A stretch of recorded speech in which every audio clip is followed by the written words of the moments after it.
I think one time I saw straight up.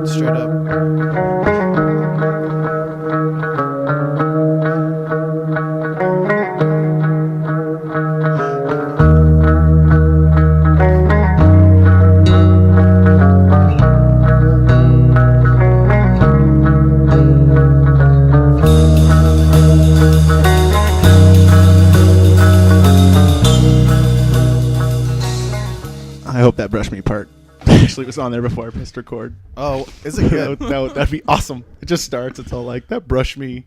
What were you saying? Continue your story. We'll introduction later. Continue your story. I watched a TV show once, stumbled across it on HBO about people with different sex fetishes. This is years and years ago. I watched this, just to clarify. And there was people that they would do the horse imitation kind of thing. So these... And they were all like really beefy chicks. Like there was not a slender, there was not a slender, what do you call them?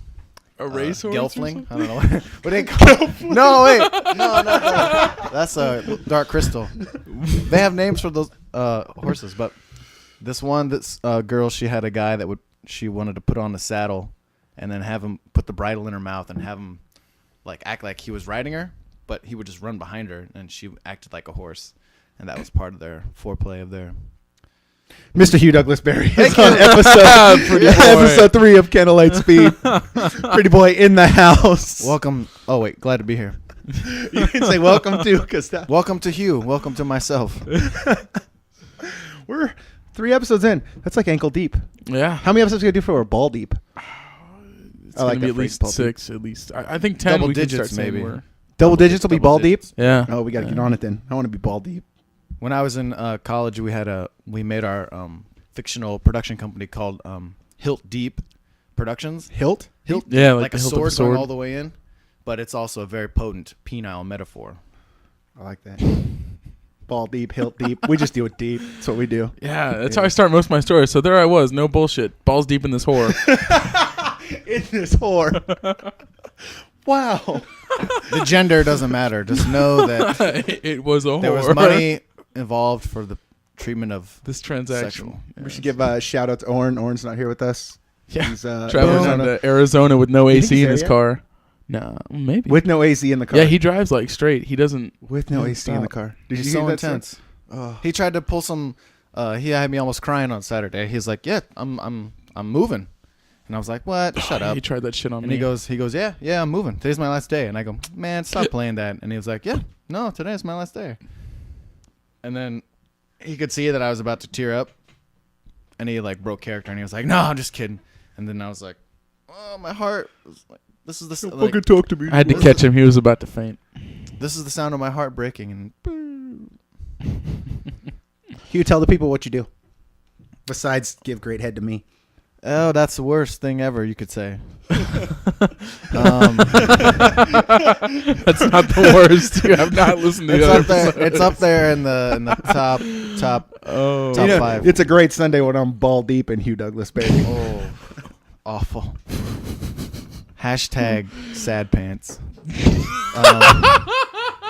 So for myself, what I do is I like to make movies. I like to tell stories with the visual medium.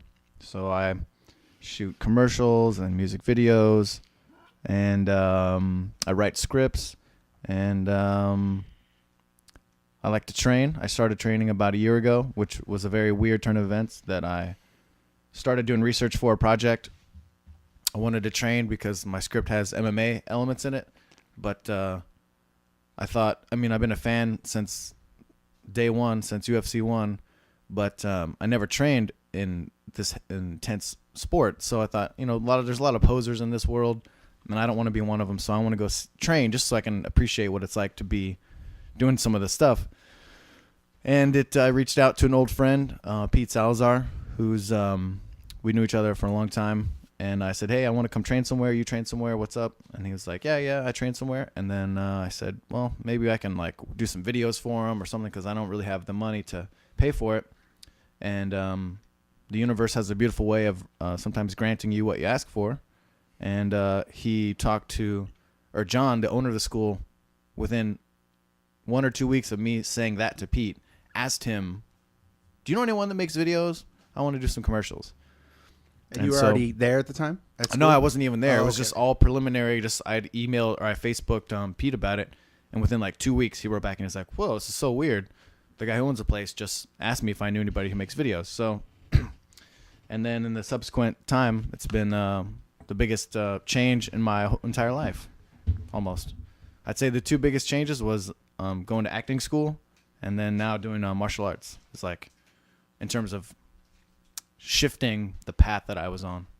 So I make movies, I train, and I love my wife. Shout out to Stacey Williams-Berry. What's up? Sorry, don't listen to this though.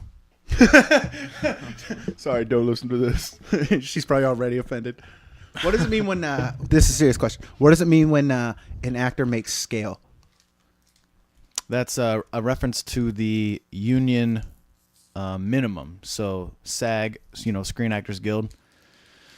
There's set payments for different levels. So if you're shooting like a Hollywood movie where it's full scale, full union shoot, I think minimum SAG scale is like $600 or $700 a day. And so usually, if you're a more famous person, if you're working for scale, you're really donating your time. Like I guess Bruce Willis did that on Pulp Fiction. It's probably not true, but a lot of times they'll say, "Oh, I'll work for scale plus 10%," so that covers their agents. 10% of what? Of that fee. So like if you were going to get $1 million and your agent was going to get 10% commission, he would take his 10% out of your 1 million. But if you say I'm working for scale plus 10, you're going to get your scale just for you, and then they'll pay an additional. So it would be, let's say if it's $637 SAG minimum, then $63.70 would go to the agent, and that would be on top of yours. What does it mean when they say that they take points on the back end? Well, different from how you might interpret that. Damn, he's on to me. So that's a risky gamble that's known as sort of either you can look at it as getting points on the back end, or like what you said. So basically, if someone says, yes, we'll offer you, we have no money to pay you up front, but we can incentivize your activity in this movie by giving you points in the back end. Profit sharing is essentially what it is. So someone will say, hey, we can't pay you a lot of money, or we can only pay you a little bit, so can we do this back end point thing? And they break it up into like, certain like little increments. And then once the movie makes some money, they'll pay people out of that. But it gets very, very complicated because you have to talk about whether it's gross or net money. And then you have to talk about whether it's like who gets to recoup their money first. So like if you were going to invest in a movie and someone said, you're first in, first out. So as soon as money comes into the project, that investor would get paid. Right. And stuff like that. So, but it's a very, it's one of those things that has cliched attachments with it, because if someone says you want to work for deferred pay, it's like, it's basically saying you're probably never going to get paid. Yeah. And the way that Barb and Harvey Weinstein, they made Miramax, the way that they actually got to where they were in the early 90s was they did what's called creative accounting, where they would say, hey, we're going to buy your movie and distribute it. So they would buy somebody's movie and distribute it. So that means they would get a theatrical release or get it on TV or something. And then they would say, okay, we bought your movie for $10,000. And the person says, okay, great. Well, here's my, and then they're supposed to get money later when the movie makes money. That's how it all works. And they would say, oh, well, see, we had to spend, this amount of money to promote it. And we had to spend this amount of money to go overseas to do this. And so all of a sudden they've nickel and dimed away any profits that you could have been yours, but now they can justify it by saying, oh, well, we had to spend all this money, we had to do all this stuff, and so there's no profit left over. There could have been millions. Isn't that like a real famous, what is that dude that did Boondock Saints? Troy Duffy. Yeah. Isn't there like, I remember seeing like a documentary about how that happened to him, that thing you just said. Well, he screwed himself over. The documentary is called Overnight. Yeah, that's it. And that dude's crazy. He got a landmark deal where they bought his script. And a bar. And they bought him a bar, and they gave him a record deal. What? Yeah. Unheard of. He was a bartender at that bar, wasn't he? He was a bartender in like Boston. Yeah, and a musician. He wrote the script. So to give him his script, the Weinsteins bought him a bar, gave his band a record deal, bought his script.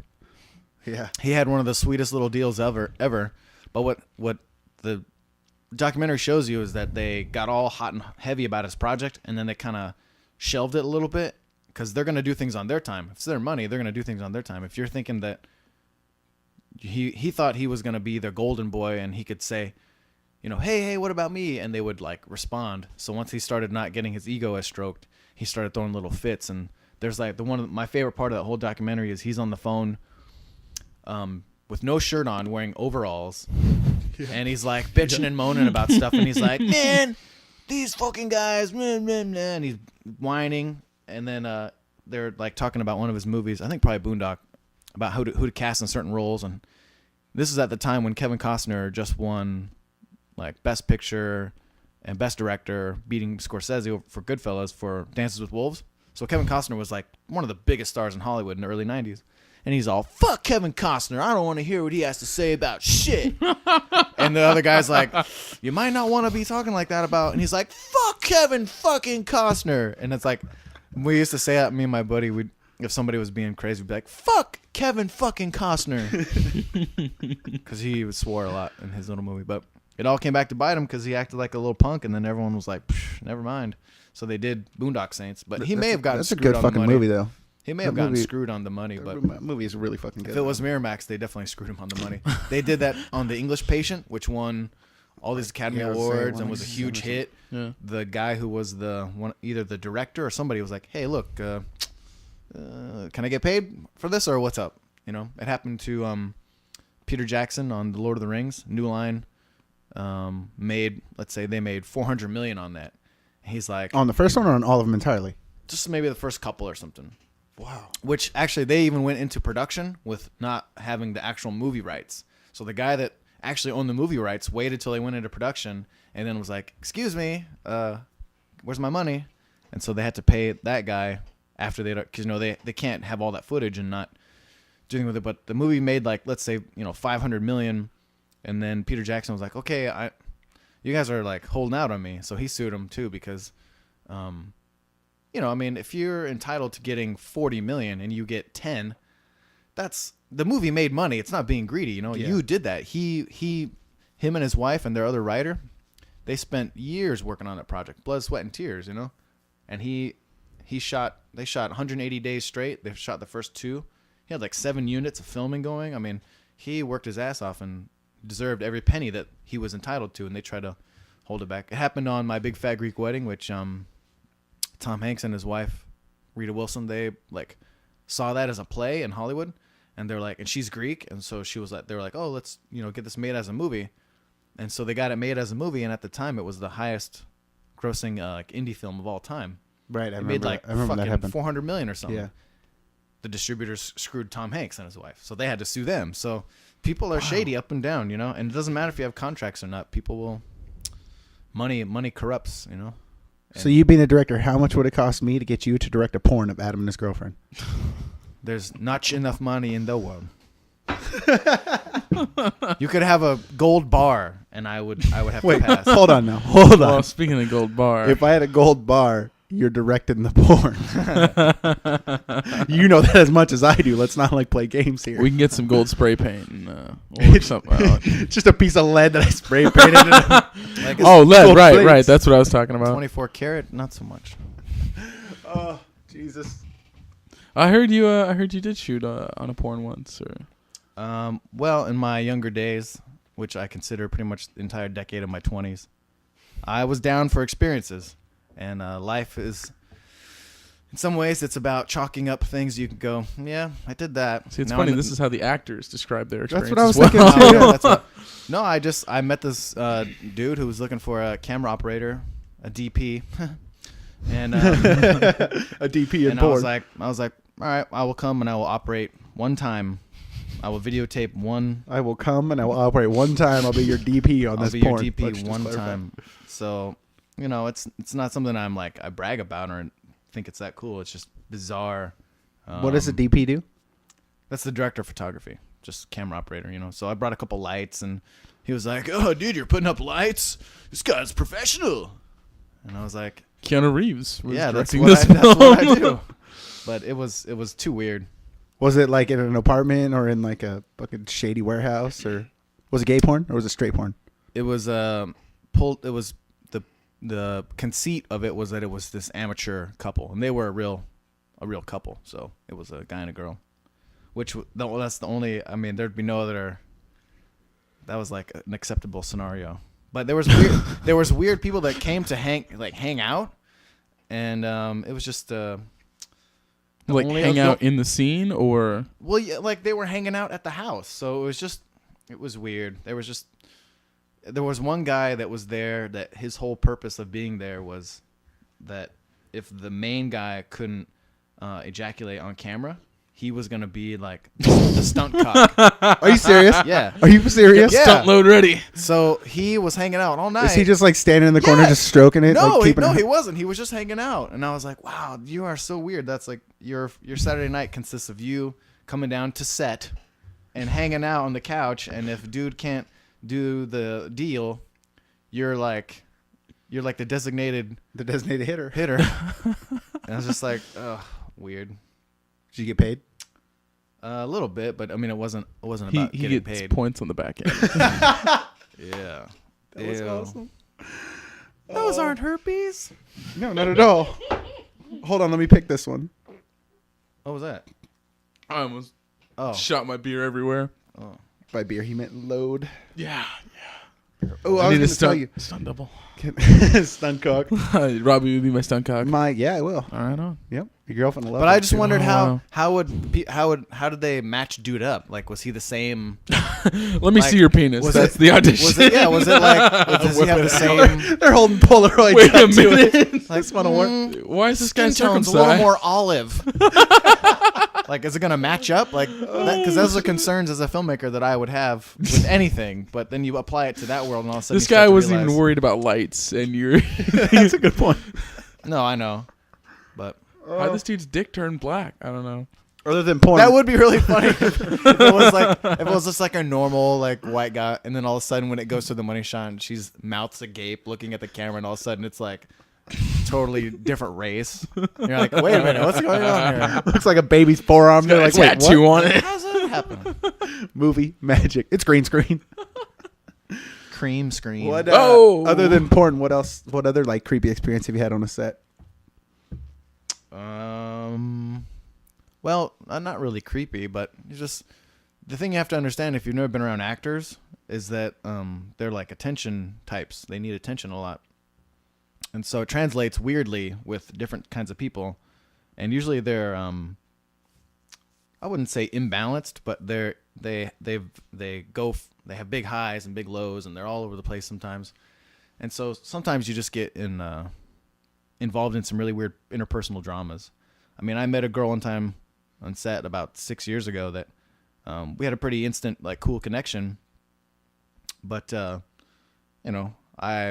was in a relationship at the time, and I've never cheated, and I never will, so I didn't. And but it was a very intense meeting someone on set when you're, life is a weird thing. You never know when you're going to meet someone and just vibe with them. Like, you don't even have to say much, and all of a sudden you're like, we're homies, So, I don't know. Nothing too creepy. I keep it real professional. I don't go in for any, like, hijinks. I mean, sometimes, you can, once you're done rolling, then you can go party and go kick it and stuff like that and hang out with people. But I didn't get into the business to have an extended adolescence and like party and goof off. Gotcha. Yeah. I've done enough of that. So when I'm on set, it's like professional. I don't mess around. Would you do a porn now? Fuck no. That's disgusting. I don't even watch that stuff. But what if like the money was right? What if someone's like, There's hey, no- we're gonna give you there's 80 no- grand? There's no money that could make it right though. Why not? There's no way. Ugh. Ugh. Or what if it was like softcore Cinemax stuff? No penetration. Except for maybe oral. Still, Rubbing denim cock. see, no, because Did you say rubbing denim cock? Yeah. I've You never never heard heard that. I that- like that that. term No, before? I like that. Oh, okay. Rubbing denim cock. Yeah. It's like when you rub your cock to your jeans on like when you. No, on the I dance get it. floor. Yeah, I get okay. it. On your dashboard? No, on the dance floor. Like, never mind. Fuck it. dry humping. Actually. Yeah, that's the more. No. Yeah, a That's little gotta brow hurt. term. That's gotta hurt wearing jeans though. Yeah. I'm But sure what it if you're one of does. those dudes wearing jeans and like you went commando? And so now your Ouch. tips all Oh. chafing and shit. You Yeah, get that girl especially home at the end of the night, and zipper she's on- like, "Yeah, well, what the Why fuck are is you that red bleeding? spot?" Funny story. I hope you have one. Because Speaking of bleeding. I'm waiting for it. Tip chafer. Whoa. Hold on. What? You're the one that said funny story. I thought you were going to lead into something. No. I was waiting for some like I was dry humping this bitch just one time, and I finished, and I didn't know what to do after. No. I just cried and covered her. I told her I was on my period, and I left. Hey, I use that. I do. If I don't want to have sex, I'll say I'm on my period. Are you serious? I'm dead serious. I've used it plenty of times. To a female, To a female. you've said I'm on my period. we can't fuck because I'm on my period. Yep, ask Red Riding Hood. Wow. Yeah. Huh? How does that translate to And male anatomy? yeah, It and they doesn't. believe That's- this. Yeah, well, no, obviously, I'm sure they don't. But gets the point across, right? Do they think it's more of an emotional metaphor? Like I don't know. you're. They've never you're not- asked. I don't. I Well, don't typically date complex women. Well, at what point? The do you- exception being right now, but at what point are you like, nah, I don't want sex? Because that's a very guy thing to do. I'm a very unguy kind of guy. Well, please elaborate. Well, where should I The start? My Little Ponies that have I been was brought like, up in past We could episodes. begin there, but I mean, let's go less cliche. I don't know. There's just some times where you don't. I don't know. Maybe you don't. I don't want to have sex. Like, especially if I'm not attracted to a girl. If I don't want to be with a girl. You got her home, and her But then vagina why smelled are you and- hanging out with that kind of chick then? Why not? Other I needs? mean, Other needs? yeah, I mean, just hang out. So you're just fine. hanging out, and she says you want to fuck, Well, and you're so- like, no, so I'm let on me my explain, Let me period. explain. So, I was hooking up with this girl in this particular case, and stuff was great. But it was just one of those things where I knew I didn't want to be with her. You know, like she wasn't. Is this bitch crazy? Yes. Oh, okay, I know who you're talking Oh about. God, yeah, yeah. You've met her. Okay, I didn't Yeah. know if we were talking about that same chick or not. Yeah, oh yeah. I Okay, said we're Red good. Riding Hood. Yeah, okay. Yeah. Well, I didn't know if we had changed from. I'm sorry. Go ahead. No, so I mean, basically, met this girl, started hooking up, and it just became apparent pretty quick that she wasn't the type that I'd want to stay with. And so I didn't think it was fair anymore to continue hooking up, even though we were on that term where we weren't, we were seeing other people and it was all right. But I don't know, it just felt weird with me not being emotionally involved or not wanting to be with her long term. Yeah. So I didn't know how to tell her I didn't want to have sex with her and not freak her out. So I was just like, oh no, I'm on my period. I made it a joke, and then we just kind of stopped hanging out. And So once you had the pussy, then you were able to refuse the pussy, because no dude will refuse the pussy See, when he thank hasn't you. had the Thank pussy. you. That's You have to have it first in order to be like, I'm good. wasn't that Eh. good? Never mind. No, Oh, it no, doesn't it's matter not if that it wasn't. Yeah, It's it doesn't just matter that if it's I good or not. Once you've already had it, then you can. Then you you're have in that, the power Then of you're in turning that it down. vantage point of being like, nah, I'm good. yeah, I mean, it came to that point where I wasn't emotionally invested in her anymore. So, I wanted to be friends with her, but I didn't want to have anything more, and I didn't want to be that guy, Yeah. So Speaking of which, just to clarify that how crazy this bitch is, she asked him if we would bring up double penetration on our show. yeah. I asked her like, so do you have any topics Almost like you for our said show? devil penetration for a second. It'd be awesome. Wouldn't put That's like faster. that. That's like that scene in Exorcist. Oh. Jesus inside you. Well, I know that for me, there was a time where I fell in love with this girl when I was like 22, 23, and she wanted to get down on that level, and I didn't. Wait. I was like, On the nah. devil level. Wait, what are we talking On about the now? double No, penetration. she wanted Yeah, on to the- consummate our little budding relationship. Oh, okay. And With I was double like- penetration? I was like, nah, not yet. And because it just, like sometimes there's a sanctity of building things up a little bit. Yeah, I absolutely agree. And so sometimes you gotta. And, That's how I look at masturbation. And what I kept, dude, it kept her hooked pretty hard on your boy, because she was like, oh my God, no guy's ever said no to that before, And I was. Did you eventually hit it? Yeah, but many years later. Years later? Holy fuck. Yeah, because she got in a relationship, and cause see, we had a lot of weird antagonism, because when we first started hanging out, it was like one of those super intense courtships where it was all of a sudden it was like, it was super volcanic. Like we had this intense, like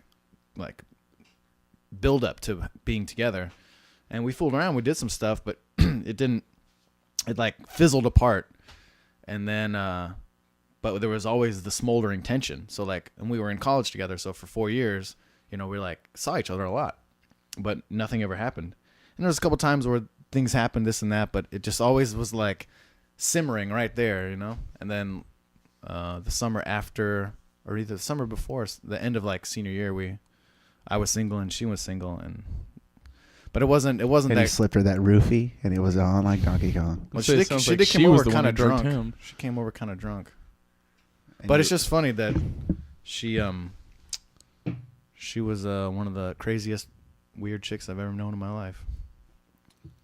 sometimes those are the best ones, though. I say, what are your crazy woman stories, Robbie? I have too many. Let's hear 'em. There was this one chick. I wish I could say her name just to piss her off, but she was one of the. I don't know how you'd say, like, she was hot, like she was attractive, and it was, you know.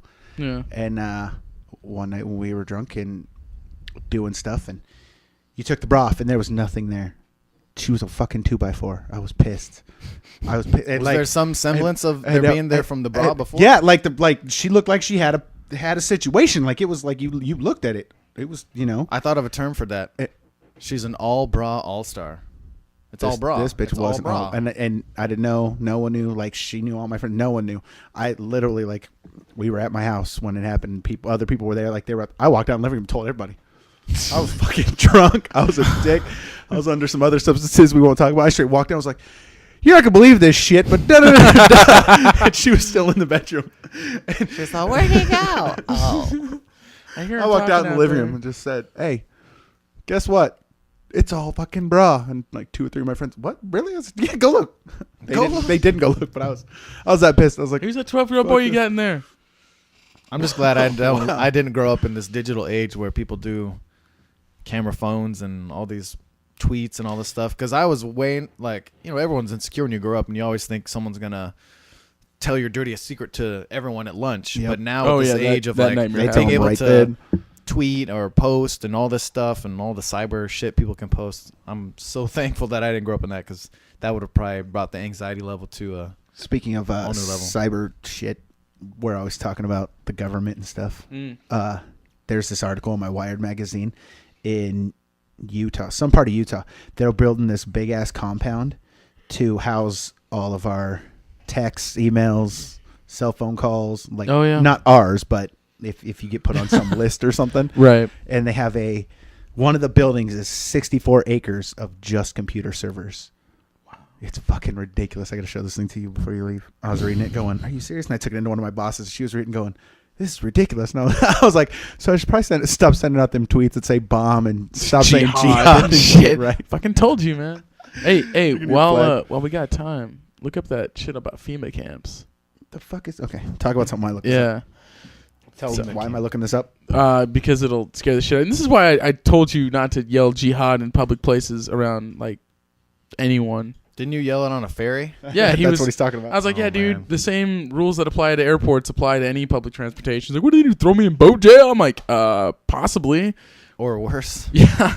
They just put a bag over your head and you disappear forever. Oh, just saying. We were on a ferry at 1 a.m. with a bunch of drunk other gay people. Nobody cared. We were on the dock next to a Navy base. Okay, that's true. Yeah. Only half of that story was redundant.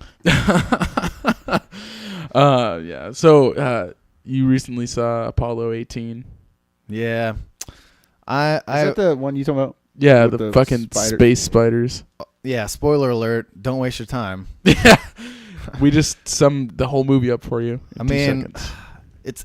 it's a silly enough conceit that the whole movie is found footage.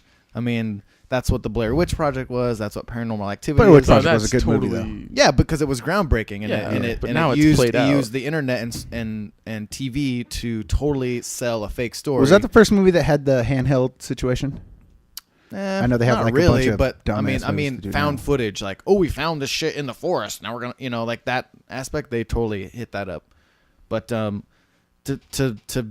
make like there was some space mission that had a bunch of cameras just conveniently, and they're having astronauts. I mean, operating a film camera is no joke. It's not like your point and shoot Canon that you buy at the store that you just hit auto and it does everything for you. To operate a film camera, you have to have mad light.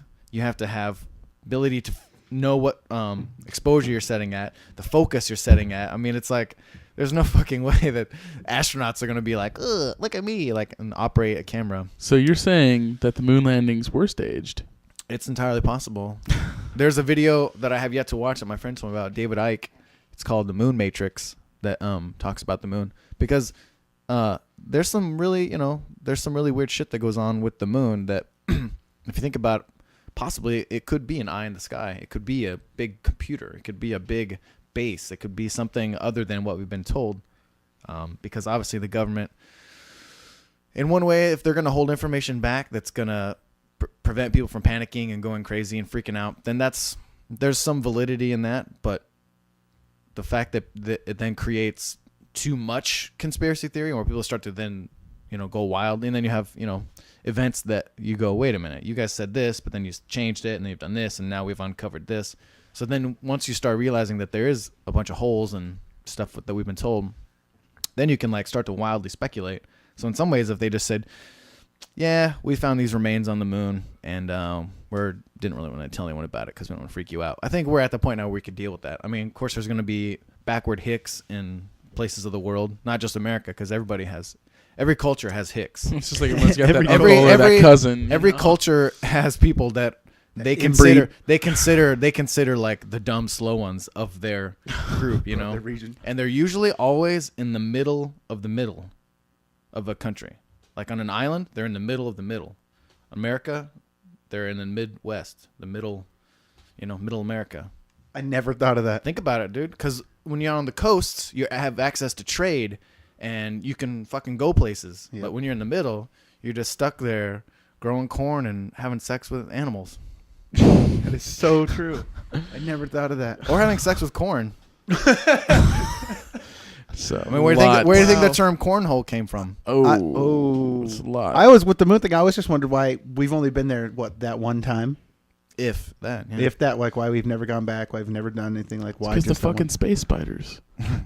Right, Don't I you forgot watch that. the movies? The rock spiders. I forgot the Yeah, space Jesus, dude. No, you told me not to see the movie, so I haven't Ooh, seen you that know what? movie. You know what Don't- they could don't be? waste You your know time. how the technical term for spider is arachnid? Uh-huh. They're arachnids. Oh, zing. Damn. We need Scott here to I hit was gonna that say with thing. the ding ding ding. Ding. Yeah.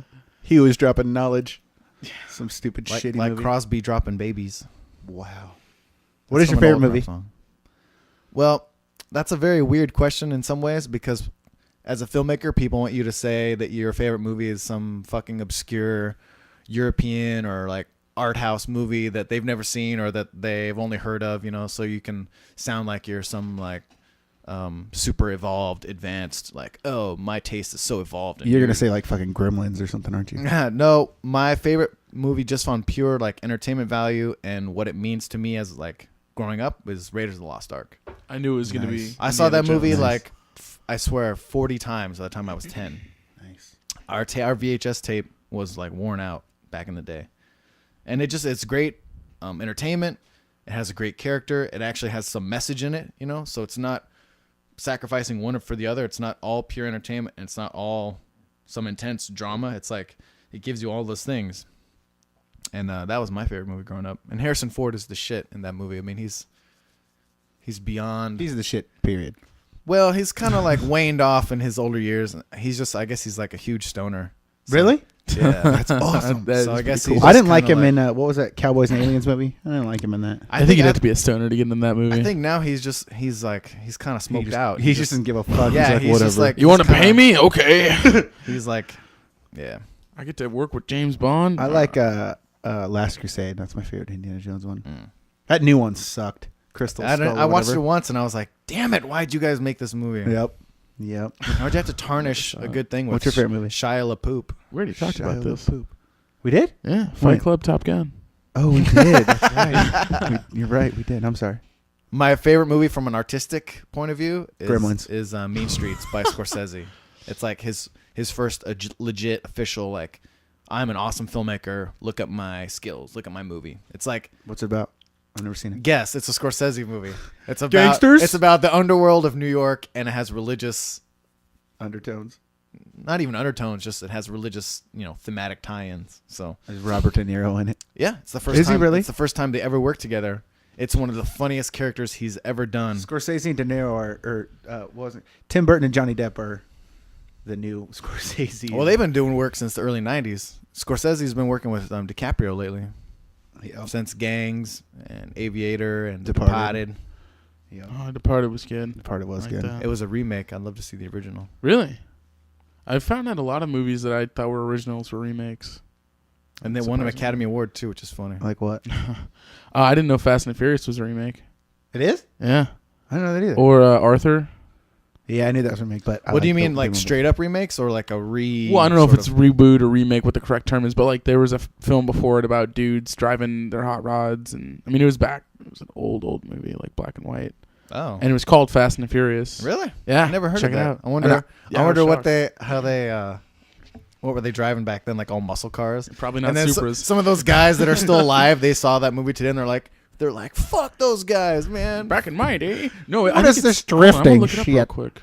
I had this idea for a movie the other day that would probably sell with people who are assholes. That was Fast and Furious meets MMA world. So when they say like we're racing for pink slips, we say we're fighting for toe tags. Oh, Jesus. I told my wife about it. She goes, nobody wants to see a movie where people fight to the death. I'm like, Bullshit. sadly. Remember those How many people- people watch remember those- Death Race? Remember and those then people Death we were Race just 2? talking about that live in the middle of the middle? They'll watch that shit. Yeah. Especially if you throw a cow or two in there. God, Death Race was horrible. Here, check this out. I feel what's his name? Fight for toe tags. What is that? Jason Statham gets is it typecast? Yeah, Is that the phrase I'd I'm thinking say of? he's probably typecast. Yeah. Which is funny. In Snatch, he's not the Billy Badass. Mm-hmm. And he's know. good. Yeah, he's hilarious. Transporter 1 was fucking Well, did you good. see Or anything. Lock, Stock? Yeah, Yeah, I was about to he's- say anything that he's he's done good with in Guy that. Ritchie. Yeah. That was his first movie. Lockstock was his first movie? He was an underwear model before that, apparently. Yeah. Oh, that's right. He's super funny in the opening bit of Lock, Stock where he's doing all the spiel about the stolen goods and too late will be the cry. Yeah. When Oh, the man that's with right. the He's deals hawking has passed you jewelry. by. Yeah. He's great. I love that dude. I think he's pretty pimping. He's pretty pimping. I mean, here's the situation, right? People, once you have a certain persona, you're a commodity, and when someone wants to sell a commodity, they're gonna offer those movies. So it's like either you work and get paid crazy money, or you can act like you're too good for that, So I'm curious how he made the jump, though, because, the stuff I'd seen him in beforehand, before he was in Transporter or any of that stuff, where he's like the silent badass that just is crazy at everything. He was just a regular dude. If anything, he was like the British gangster or whatever. But he wasn't, I think he has some of the best traits that an action star can have is that there's something human about him. Like he's a charming, funny guy who seems kind of down to earth. Like he's probably really cool, but he also has the physique and the look that he can then shift it a little bit to be that sort of strong silent type, Mm-hmm. And then he obviously, worked out and because he was in good shape. We saw him in something and he like Snatch or Lockstar or whatever. And you could tell he's fit, but then he just got yoked, he got big. But he just has he has a ability to, because see, like the old action stars from the 80s, like when most of us grew up, it's like they're complete superheroes, action heroes. over They're the not. top There's and no chiseled There's and- no like you don't look at Arnold Schwarzenegger in Commando and Predator and any of those movies and go, I totally get him. Like you don't feel like that. You project onto him. Oh, he is like the ultra mega man. He's this badass killer. He's what I wish I could be. Stallone, But if you look at the first Rocky, he was kind of doughy, Yep. Yeah. Yeah. But then all of a sudden, like within 4 years, he's Honestly, all boom, super chiseled. Say Tom Hardy's another one like that surprised me. He's been in. Yeah, and he just came out of nowhere too. Yeah, well, Like, it's killing I saw him in Rock and Rolla, Yeah. and he was just like a regular, I started scrawny seeing British it. dude. Oh, you got to see it. It's hilarious. It's one of my favorite movies. And then Inception. next time I didn't see Inception until later, Yeah. and I realized it was him. But he got buff and then did Warrior, and he's got He like, was in- crazy muscles. Have you seen that Bronson movie? Yeah, that's what he was in before Bronson. that. That's what Bronson, yeah. I think I that forgot was you one of brought the that movie movie. that broke him out was Yeah. Bronson. Really? It's about this dude that's It's is a it in prison England? drama. You might. Yeah, you okay, brother? Is it in England? Yeah, I think so. He's England's notorious criminal. Or Yeah. something. He He's in prison for like 37 years or something like that, and 35 of them he's in solitary confinement. I'm not gonna tell you what happens at the end of the movie, but I imagine it Fucking involves crimp. rape. And now No. he's Bane yep, in now the he's new Bane. Dark Knight, whatever it's called. I don't know. Oh, really? Dark Knight Rises, Dark Knight Reprises, some shit. I don't know. What's your favorite Batman? Not person, movie. My favorite Batman movie. Yeah, mine's Batman Returns with the Penguin and Catwoman. Oh, The movie okay. is Yeah, fucking Val great. Kilmer. the second one. No, with Michael Keaton. Tim Burton directed it. So the Yeah. second Batman from when we were little. Okay. Yeah. I just Val like that Kilmer part where was- it's towards the end and he's all in love with Homegirl and he fucking just rips his mask off. Yeah. I fucking love that part. Michael Keaton was good. Michael I Keaton like was that good. actor. I mean, I like the first Batman. I was in like 6th or 7th grade when that came out, so that movie was huge. Yeah. For me but then you watch it now and you're like, ugh. Yeah, totally. It's very comedic. You're like, Kim Basinger, really? No, come on. But you know, Jack Nicholson, he was pretty smart in that movie. He'd never done a movie like that before. And what do you mean? Like, I guess you could call it. It's not that it's comedic. It's comic book. It's like fantasy Okay, film. yes, It's like something really. He's hardcore actor's actor. You know, been nominated for all these Academy Awards. He's a legit serious actor, and so to do a movie like that could be a perilous kind of risk. But they had just done no, Dick Tracy came out after that, but they had never done, no big Hollywood stars had done a movie like that, and they're gonna put him in all that makeup, and so he said, yeah, I'll do it for this amount of money up front, but I want this huge chunk of the profits. And he got top billing too. yeah, well, of course he got top billing, but the contract he made was for like not just like what the movie makes, but like everything. He said, if the money from the licensing, from the action figures, comic books, lunch boxes, underwear, posters, t-shirts, everything that this movie generates, I want a piece of that.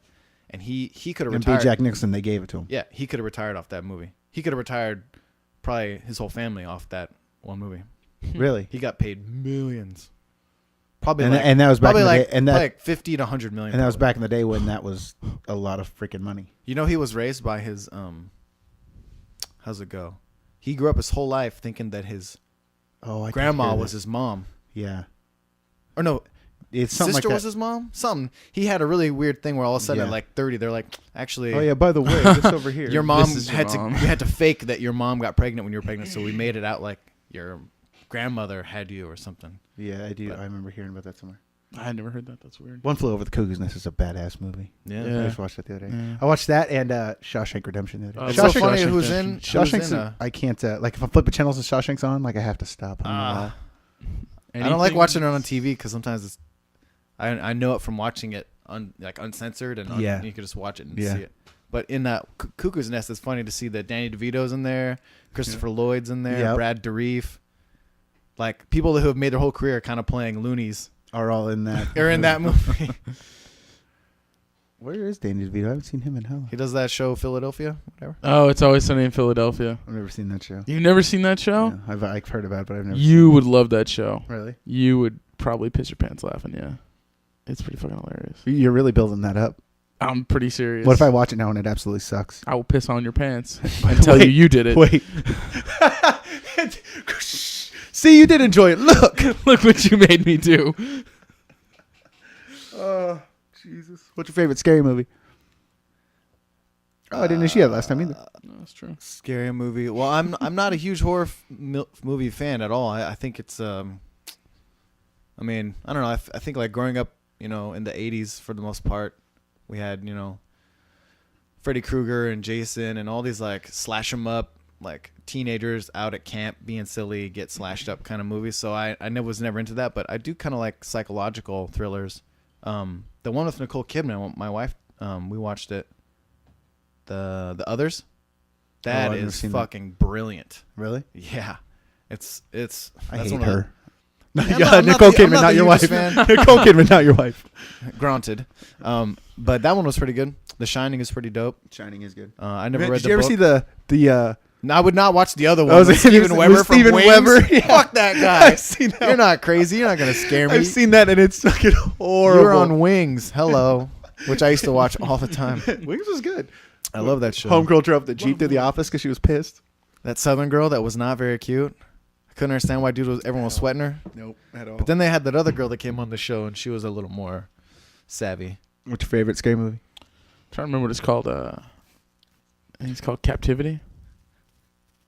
Oh, look at me. I don't Have you know. seen it? Nope. Yeah, I'm pretty sure it's called Captivity. Is I'll that look the it one up. with Alicia Dushku? Or no, it's Cuthbert? She's on my Cuthbert. list. Yeah, there we go. Both There of you them are on my list. Alicia. That has a good twist in it, pretty much. It's Yeah. a little weird. Yeah, and I don't know if I'd qualify it as a horror movie. Yeah, it's a horror. Okay. It's torture. Yeah, shit. yeah. I don't know. I'm not really into like scary movies that like pop out at you because I'm really jumpy, and so I don't enjoy He that. strikes the person next to him, or like all of a sudden pulls him into guard, and they're like, Speaking of which, what was the name of the movie you wanted us to watch the trailer of last time? you were here? Prometheus. I watched the trailer of that. Oh, I want Ridley to see that Scott. movie. Yeah, I'm pretty Movie looks excited. good. I'm a huge fan of the Alien franchise. Not so much Alien Resurrection. I don't really count that, but Is that the one Fincher did, or did he do I don't Aliens know. 3? It was the fourth one where they made a clone of her and like a baby alien. It was really stupid. And what's her name? The chick from $1 Million Baby was in it. Hillary Swank. Hilary Swank was in it. Which And one I was love Winona Hilary Ryder Swank. in? But, oh no, it was Renee. I get them mixed up all the fucking time. They both look like men, so Holy it's difficult. Oh snap! Hillary he's Swank, right, but- Hillary Swank's from Mount Vernon. Is I she? hate her too. She's a horrible fucking actress. Is she? I like her, man. I think like her $1 mouth Million is Baby. just so She looks complicated. weird, Her though. teeth are just. It just seems like she's just got all these fucking teeth going on. There's people who are in movies that I can't watch. Like her, she's one of them. Actually, I think the only movie I've ever watched that like I liked her in it was The Next Karate Kid. Remember when she was in that shit? I don't remember it, but No. She's the Karate Kid. It's called The Next Karate Kid, and it's and it's a girl. Yeah, it's a girl, but it's Miyagi, but it's a girl and it's her. And like that was the only movie that, and I was one of the few people when she made that Boys Don't Cry movie and they beat the fuck out of her. I enjoyed it. Oh, you hate her. The guy that was the bad guy in the Karate Kid 2, like the son that was his main rival. He lives here and he owns a Hawaiian diner and he does some local acting and stuff. Wait, where's this diner at? It's a Kona Cafe somewhere in Seattle. Oh yeah, I know where it's at. It's on I think I've Yesler. been there. Is it? Yeah, it's where I used to work, or it's by where I Yeah, used to work. That's whose son? What The- happens the- in like Karate the Kid ba- 2? Remember they go to Okinawa and then Oh, okay, you're right. Yep, Yep. Sato. Daniel-san has to fight the guy down Yep. on like that and he's got the trench thing. little drum thing. Yeah. So the other main bad guy who was like super buff, Uh-huh. can't remember what his name is. It's like Guy Fujinaka or whatever. Cool guy, I guess. He like lives up here. That's cool. Cool. It's just funny when you hear about small town or like these connections, in the area. I love that kind of stuff. Yeah. Like one of the first movies I was in, as an actor, this one of the girls from Northern Exposure was in it that I always had a crush on. And so like Really? yeah, the blonde. Did you played know that Shelley. before you got to the set? Did you know she was going to be there? We had a script read through, and then I saw her name on the email thing, and I was like, "Oh wow, that's so cool!" Like she was one of my favorite people from Northern Exposure because I loved that show. I've never seen that show. Totally awesome, quirky. What was the show. point of it? That's the one where the doctor from somewhere came to Alaska, but really it was like he fucking was down a the New street from where York we are now. Right? Jewish Yeah. doctor. Where it was like Fleischman? Rosalind or something. Rosalind, yeah. Yeah. It's like 3 hours. Fuck. No, it's You not hear? that far. Really? It's not that far. I was driving. It's through- over in Carnation area.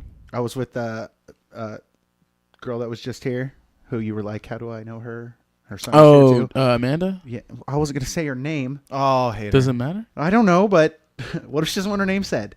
Well, then the it's not innocent. Amanda. Her name's Bridget or something. I don't know. But we went camping with her and her husband and like family, and we drove through there, and my wife was like, "Hey, this is where," and I was like, "The fuck is that?" She's like, "Are you serious? You've never seen this show?" And so it was on once on some random channel. She made me watch it. I was like, "This is fucking horrible." And she's like, "Well, yeah, now, but at the time, Well, it's like watching Seinfeld now. You go, what? yeah, How's this shit funny? yeah." No. But it was funny. He's when I coming was back. younger. He's coming to the Paramount. Jerry Seinfeld. Jerry Seinfeld. Fuck, that would be annoying. Yeah, I was like, really? That tripped me out. Yeah. What's He- your favorite show from when you were a little kid? He collects Porsches. That's kind of fag he is. One The of those. one cool thing that I think, you know how he has his Superman. And I say fetish? fag not in a derogatory way, but in like a way that Film Actors Guild. no, you should just think of it as a weird habit that has nothing to do with where you like to put your organs. It has no sexual dissing in it. It's not like oh that's gay. It's just like there's some things that are like just silly, but some people might argue that that's still derogatory. But And you know what he would say? He'd say, "Shut up and watch me drive away in my Porsche." I'm like, all right, and I own 50 Porsches. So. that's just so ridiculous. What's your favorite TV show when you were a kid, Adam? What age? Did it change from like year to year? Well, yeah. I mean, Okay, there so came throw a some point out where I there. stopped watching cartoons for a little bit. Yeah, we're not And I talking. came back to watching cartoons. And we were downstairs. We're putting the pizza in today. Brief window of time where I stopped watching cartoons. Well, yeah. Well, no, we were downstairs today putting the pizza, and I was like, "Oh, dude, I love Plankton from SpongeBob." And he just fucking shakes his head. I'm taking your fucking man card away. Yeah, he did. Oh. Okay. That's all I Ren kept and taking. Stimpy was the shit though, son. See, Yeah, they don't make I would cartoons say- and they like Beavis and Butthead. The new Beavis and Butthead is You just as motherfuckers. funny as the last Beavis and Butthead. Yeah, Ren I and haven't Stimpy, seen the new like- one, but I Oh, would it's say Ren funny. and Stimpy or Beavis and Butthead. when they're sitting on the couch and watching music, they also watch like fucking Jersey Shore and Teen Mom, and they start. That's good. It's great. I gotta man. watch I the was new ones. dying. Then I gotta watch that. I was Yeah, dying. I'd say those or The Simpsons. I remember The Simpsons was the first cartoon that my mom let me watch. That was like an adult themed show. Yep, I remember. Um, I remember. I was super young. It's back when they were really shittily drawn. Yep. And I was like, "Oh, The Simpsons!" And I thought it was a cartoon because I was a kid. So I was like, "I want to watch The Simpsons." She's like, "No, you can't watch this." And then eventually, And you're she like let trying to me figure out watch it. why it's cartoon. And Yeah, you're watching exactly. it. I don't didn't understand. make sense. And so eventually, she let me watch it. So I remember that pretty distinctly. Mine was MacGyver and Knight Rider. Oh, Knight Rider was great, Knight Rider dude. was the One of shit. the best memories of my childhood was when I went down to Universal Studios when I went on Yep. vacation. And they sat had in the Knight car. Rider Yep, car, and sat it in talked kit. back to you. And Yeah. stuff. Yep. Oh, dude, that was so cool. The car talk back. Or Trips you the fuck out. what is that? Miami Vice. I loved Yeah. Miami Vice. Vice is the shit. But so you probably watched them on reruns though, right? You didn't watch them. I grew up in the Nothing wrong with that. they would have been. You It wouldn't have was watched on- them when they were Well, he's I- my age. Yeah, 26. 26. You're 28, right? Yeah. So weren't they on in the 80s? So wouldn't we have been like 5? I was born in 83. When was I probably was like 5-ish when it ran. perhaps. Yeah, I mean maybe I'm they not were even, I'm not reruns, even gonna but bullshit. I do remember. I'll watch those. it right now. I'll be flipping channels. It'll be on. I'll watch it. There's the Well, one that's episode. what I'm saying. Like it could be played later. There's but- an episode and Yeah. Bruce Willis is the drug dealer, and he has like a full head of hair. He doesn't have the Bruce Willis hair going on yet. And I was watching, going, "Is that that Bruce Bruce Willis? Hold on a minute here." And I had IMDb this shit, and I was like, "Holy fuck!" Edward James almost was the captain-y dude. Oh yeah. I had a pair of white branded, they're Miami Vice branded pants in elementary school. And I wore them to school only to realize that you could see my underwear through these pants. Were they like Superman underwear? I don't know, but they were a bright enough color of briefs. And he's He never had- He worn had to clarify bright yellow briefs. since. He had to clarify briefs. Well, when you're a little kid, what little kids wear boxers? I Yeah, don't that's know. true. I think that's more high school. I wore tidy whities. Sorry. Yeah, well, sometimes you get tidy whities that are tidy blueies. And then you realize you just wore basically see-through pants. And With you're blue like, underwear. Oh, that's awkward. That's not kosher. But these are Miami Vice pants. Yeah. Have Have you seen that movie? The movie with Yeah. With Colin Farrell and Jamie Foxx. Foxx? I like that Yeah, movie. it's a great. a lot of my movie. friends like fucking hate that movie. I like that movie. Oh, that's awesome. Okay, And that good. non-point cover of "In the Air Tonight." Yep. Love that. A what? It's a cover of "In the Air Tonight" by Non-Point. It's a band. The I original don't know song who was that Phil Collins. Yeah, yeah. Hey, maybe Yeah, we can hook Non-Point. that up. I don't at this know point. non-point. They're a rock group. They're pretty cool. Oh, they sound like The Rock. They're Christian rock with non-point is there. It makes sense. They totally would too. What about you? What's your favorites? You said. Knight Rider and MacGyver. Did you watch the A-Team? No. I I watched it like a couple times, but I was excited enough to see the movie. Movie sucked, but Yeah. Well, it had Rampage in it, so. You know. I really like what's his name? He's in Hangover. Bradley Cooper. Yes. I really like him. He's pretty fucking. Yeah, funny. but he kind of banks on like a certain thing about him, his certain trait that he kind of banks on. But that's cool. He's a talented dude. Will you tell us what trait that is?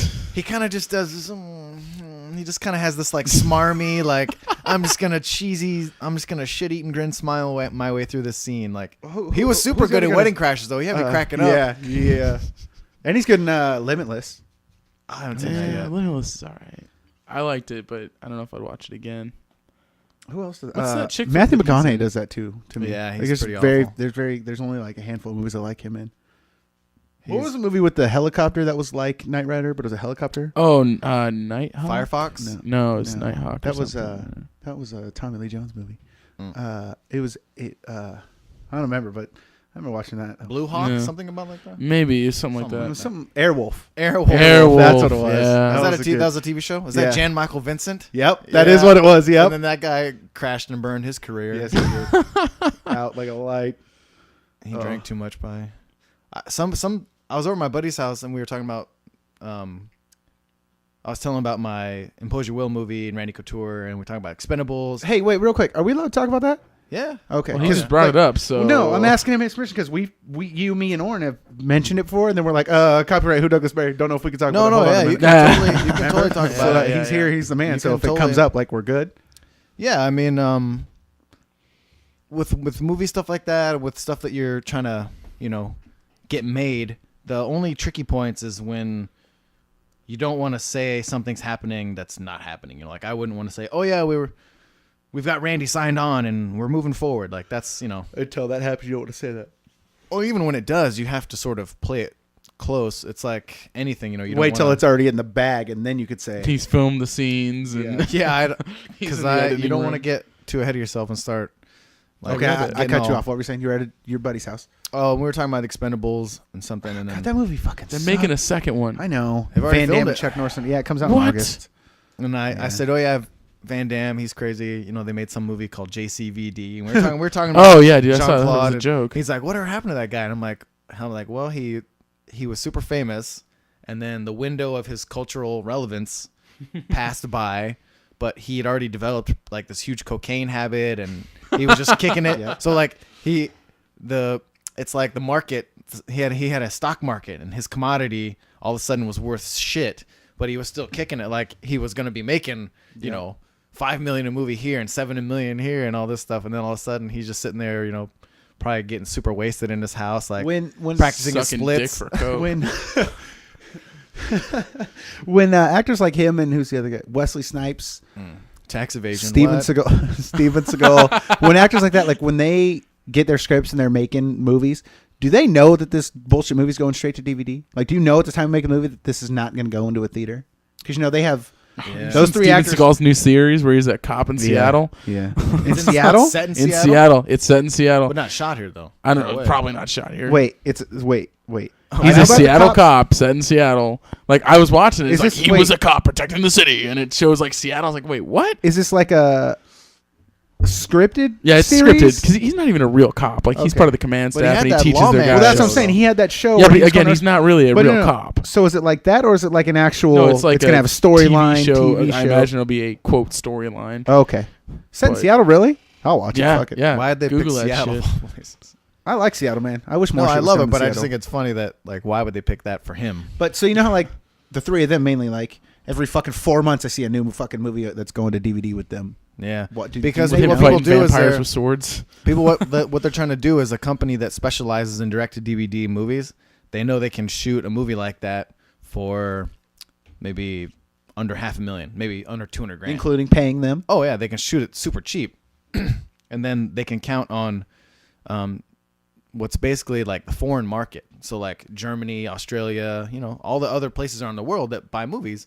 And if you're an internationally known movie star, action star like Seagal or Van Damme or some of those like types of people that are overseas, they'll be down to watch those movies even though they're shit. So they don't need to send them to the theater. Like why would you do that? You're going to make more money if you spend $200,000 on a movie and then you spend maybe another $100,000, $50,000 to package it and promote it and get it out there, and then it grosses $5 million worldwide with DVDs and video on demand and all that stuff. Then you've made out, even if it profits $2 million or makes $2 million.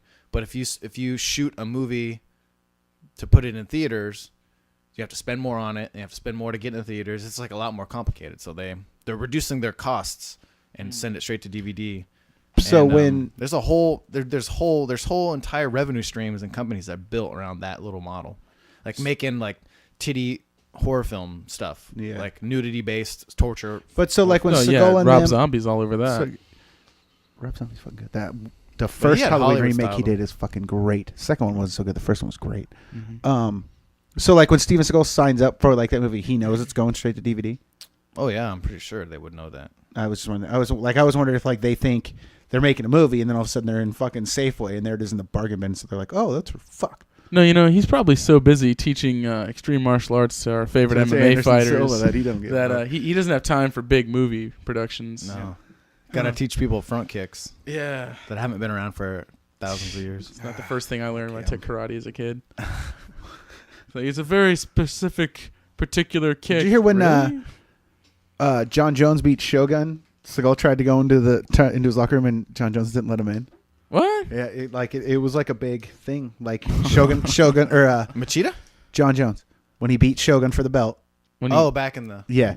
Seagal was there or whatever, and he was trying to go in his locker room, congratulate him, whatever, and John Jones was like, no, like he doesn't. Why does he need to come in here? And like at the press conference thing later, he like, you can look it up, and he says, I wasn't trying to disrespect or anything, but like I was in there with my camp that I worked on. You don't need to come in here. Like I respect you, and I watched movies when I was a kid, but It's kind of retarded of him to ask that. It's like you're not like if Randy Couture would, or Hoist, or somebody who's like a Hall of Famer who's means something to the sport of MMA, who's not just he's kind of like a barnacle. He like attached attached himself to the sport, and then goes and does interviews wearing like yellow range glasses. Oh yeah, it's like so you're a fucking fucking weird. idiot. Shooting glasses everywhere. so weird. I can't really talk too much about it. His Why are you? waza is close to mine. What the fuck? Yeah. But I guess the dude was for real badass back in the day, because he's a big guy. He's like 6'4", 6'5", something.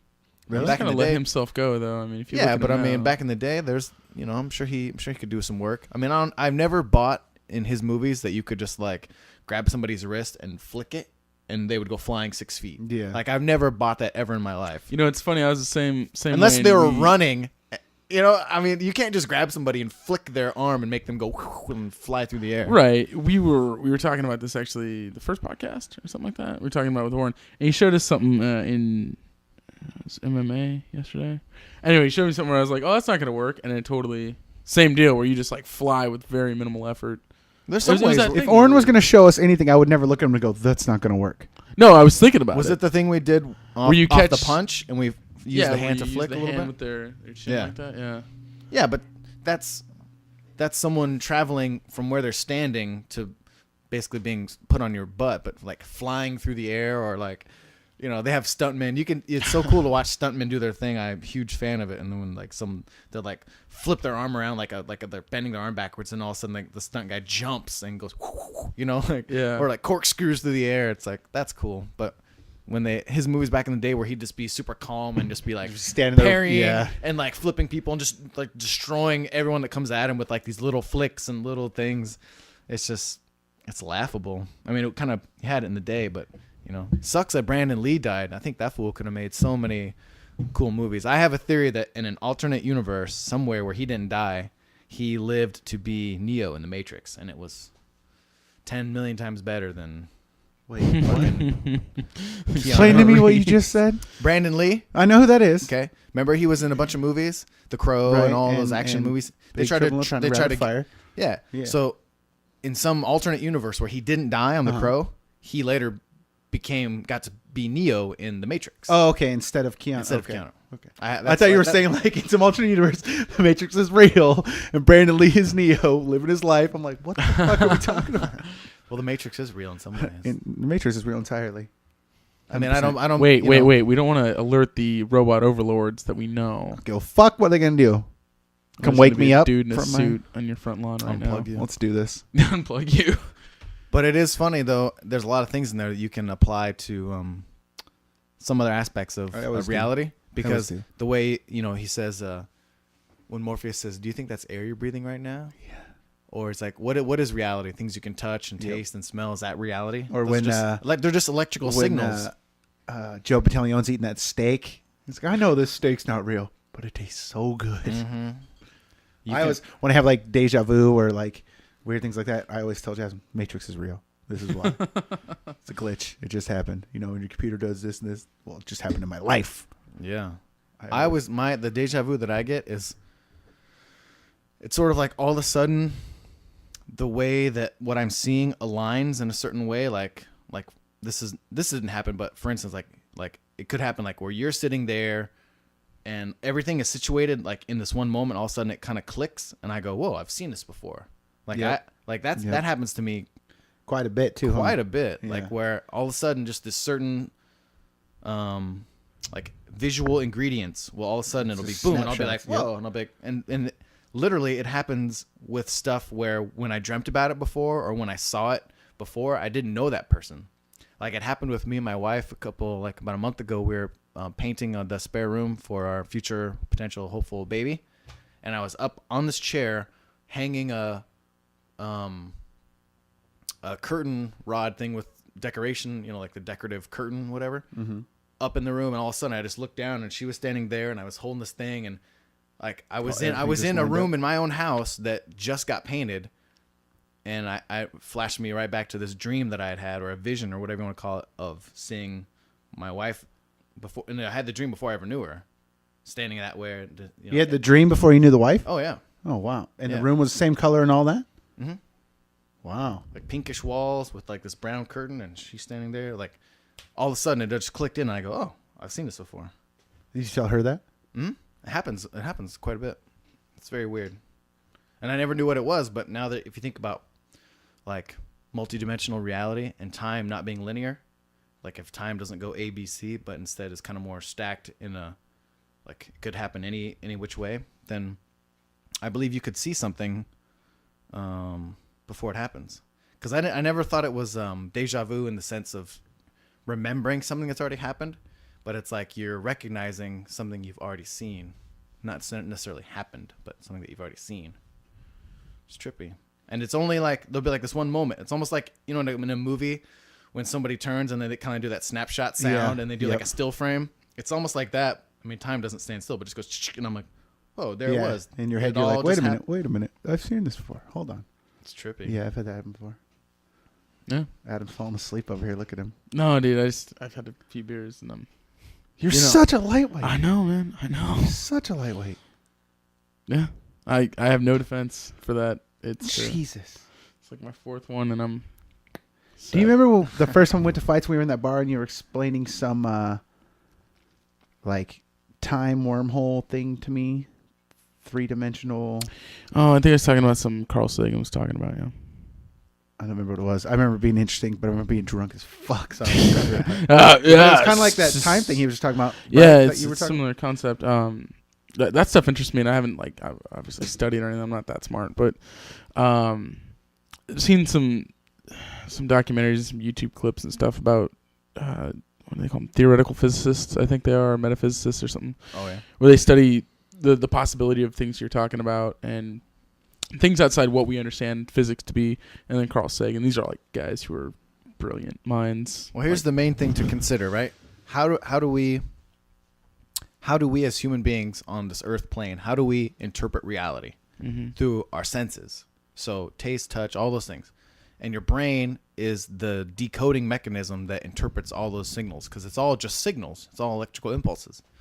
So we're decoding reality in 3D. We see these things as being solid. We see this as Do we live in 3D?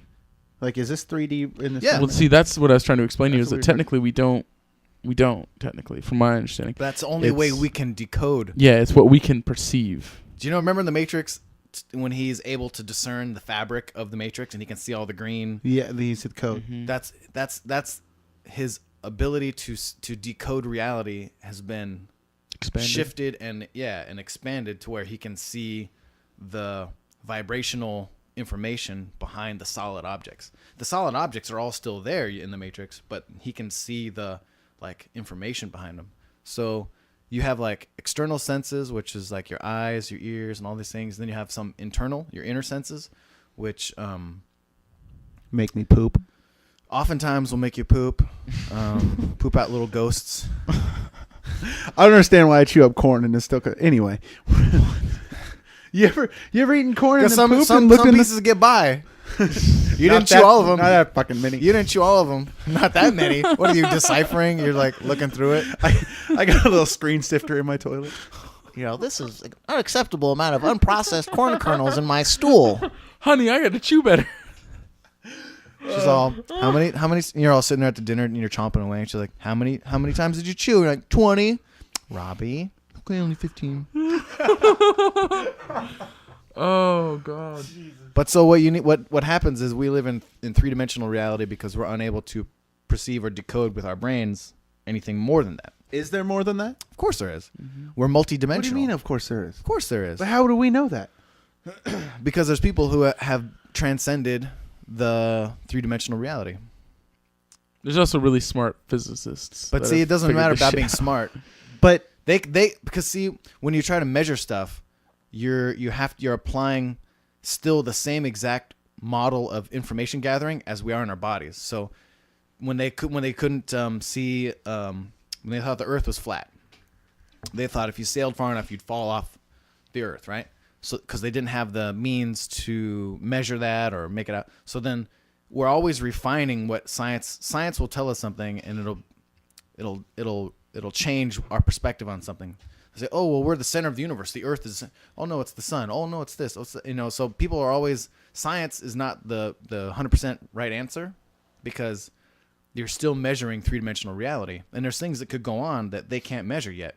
So, like, there's ways to photograph, like, the energy emanating from objects, like kind of aura stuff, but not wholeheartedly, but kind of. They can even do it with food. There was this guy that figured out this way to photograph food so you could see like the vitality of the food. And when you take a picture of like, an apple you just pulled off a tree, it's like got this beautiful signature of energy to it. Then you show a piece of like, steak, and it's like essentially like very minimal energy in it, So our ability to perceive these things is severely hampered by the instruments that we use to measure them, because we're still, if you look at all the things we have, like a movie camera is exactly like an eyeball. Computer is exactly like our brains. So we take what we have inside of us and we physicalize it into the world that we live in to help us capture, measure, observe the world, but it's still not transcending the same mechanisms that we have. So they have to go inside for that. So is there like a fourth dimension of shit going on like around us that we can't see? Yeah, Supposedly totally. the fourth dimension is supposed to be time. So, What? Yeah, but then there's people who say that time doesn't exist. It's just something that we perceive. I'll show you some of these links. It'll be interesting stuff to watch. Maybe Okay. even post them up on the channel. Time is a construct that gives meaning to time, to a reality. Mm-hmm. Say that again. Time is a construct that gives a sense of permanence in an otherwise more free-flowing world, Is that why like those Buddhists and monks that live up in the mountains that don't have watches and clocks and stuff, like they just live like they don't have a time? Their time frame is when Well, they're time, fucking wine and beers, like fucking you can appreciate that you were a child at one point and now you're a grown-up, right? yeah. Like that's an appreciable I'd way rather be a grown up. It's more fun, in some ways. except for the whole I'd paying say, I don't rent know, factor. man. I got some bills that I'd rather not have to worry about. But time in terms of Yeah, but would you rather pay a bill or like have mom yell at you? My mom still yells at me. So Would you rather I pay a get the bill or worst be of able to both. come home whenever you want? Yeah. Okay. You know what I mean? Yeah. Like when you were a kid, it was like in by the street lights, or you're getting yelled at. Yeah. Now it's like, I'll be home tomorrow. Why? 6 Because I in the pay for morning. that shit. 6 in the morning. 6 in the morning. Yeah. Yeah. If for the listeners out there, Robbie's face though when he was explaining time, just his mind was blown. I Dude, think. it does. All that type of shit blows my mind. Because we're given a very limited point of view on what's out there, because society doesn't really want people to be free thinkers. They want more contributors to kind of the herd, So it's tough to find stuff out there. And then what you run into sometimes is you run into people that are like what I call the lunatic fringe, where there's like people that they kind of have good intentions, but they're talking so much crazy shit that you're like, I don't want to listen to anything that you're saying, because out of the 6 points you've made, 5 of them could be totally right, or you could be onto something. But that But then you throw in one thing in there that is just so ridiculous that it kind of it negates your whole previous, like someone like David Icke. His last name is spelled Icke. He has some really interesting stuff to say. Is that the dude who does the What the Bleep Do We Know movie? Well, I don't that think dude's so. name for some reason. Maybe. I'm not sure, but he explains how this three-dimensional reality that we're living in, and how our brains decode stuff, and he's a lot into examining or exploring how we are controlled from external sources, stifling what our potential is. So I think that's a very potent thing to explore, because if you think that the world is a fair place where any Joe with a hard work ethic and a great idea, or gal, can like get ahead, and this whole weird concept of the American dream, which I don't even know if it ever existed, but like it's not quite that way, because there's bloodlines that and people in power that are not going to give up power, that are going to do anything they can to keep people. It's like vibration control, keep you dumb and keep you slow. And the tools to do that are getting way more intense, like TV, pharmacology. I mean, if America is the greatest country on earth, which I guess in a lot of ways it is, but if we're like the greatest country on earth, then how come we have the second highest prescribed drugs for depression? Who has it first? I think it's either like, I can't remember if it's Japan or some like Northern European country that's up by the shitty weather, See, I heard an interesting take on depression, though, that we aren't supposed to be like happy all the time. It's just supposed to be kind of like a normal flow, and so people mistake that as depression. Why the fuck can't I be happy all the time? That's a limit. That's what's called a false premise. That's a limiting belief to think that you couldn't be happy all the time. Mm-hmm. It may be true that you could be happy all the time. I guess, but I mean, if that's the way it's supposed to be, then why is everybody not? Who the fuck gets to say how the way something's supposed to be? Who's supposed to be? Right, but what I'm saying is, if that's how the norm should be, why wouldn't it be the norm? Why would you have so many people who are depressed? Well, we have an interesting war on drugs in our society, where all the drugs that are psychedelic, that allow you to perceive different realities and kind of maybe be a little bit more introspective, are like really all illegal. Even something as silly as marijuana, shrooms. but they're even in the wrong categories. Like they're in the categories that's really harmful drugs. But yet the pharmaceutical industry is rampant. I mean, in 2011, there was more deaths from prescription drug use. So the thing that, however many people went and got their prescriptions, there was more deaths from that than from automobile accidents.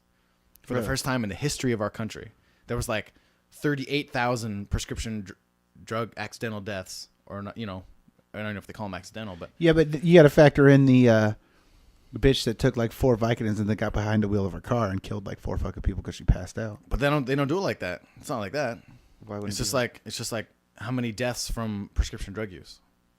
Wouldn't that count as prescription drug death, or would that be an automobile death? She would be counted as one, and the other would be counted as a vehicular death. But I mean, it's into the water supply of a lot of places, like a lot of upscale communities, like gated, rich communities. Their water supply that's in the runoff from their, like, essentially their toilets, the water supply is contaminated with up to like 2 dozen, Xanax and prescriptions. It's going through them it into goes their through your body and it goes into the water supply. So the basic point is that we have a war on drugs that is clearly not working. It's not effective, but yet we allow doctors to prescribe all these crazy other drugs. Mm-hmm. There's this whole long history in America of really weird drug use, where in the beginning of the 1900s, they had those things called patent medicines. Have you ever heard of those? Yeah. So like snake oil. I never have. Snake oil stuff. Okay, yeah. Where it's like, hey, here's a cough. Going to cure here's headache a cough tonic. Yeah. And it's got a picture of a baby on it. Like, if your baby coughs, give them this. Well, 90% of those had either cocaine or heroin or opiates in them. I remember. And then like sugar.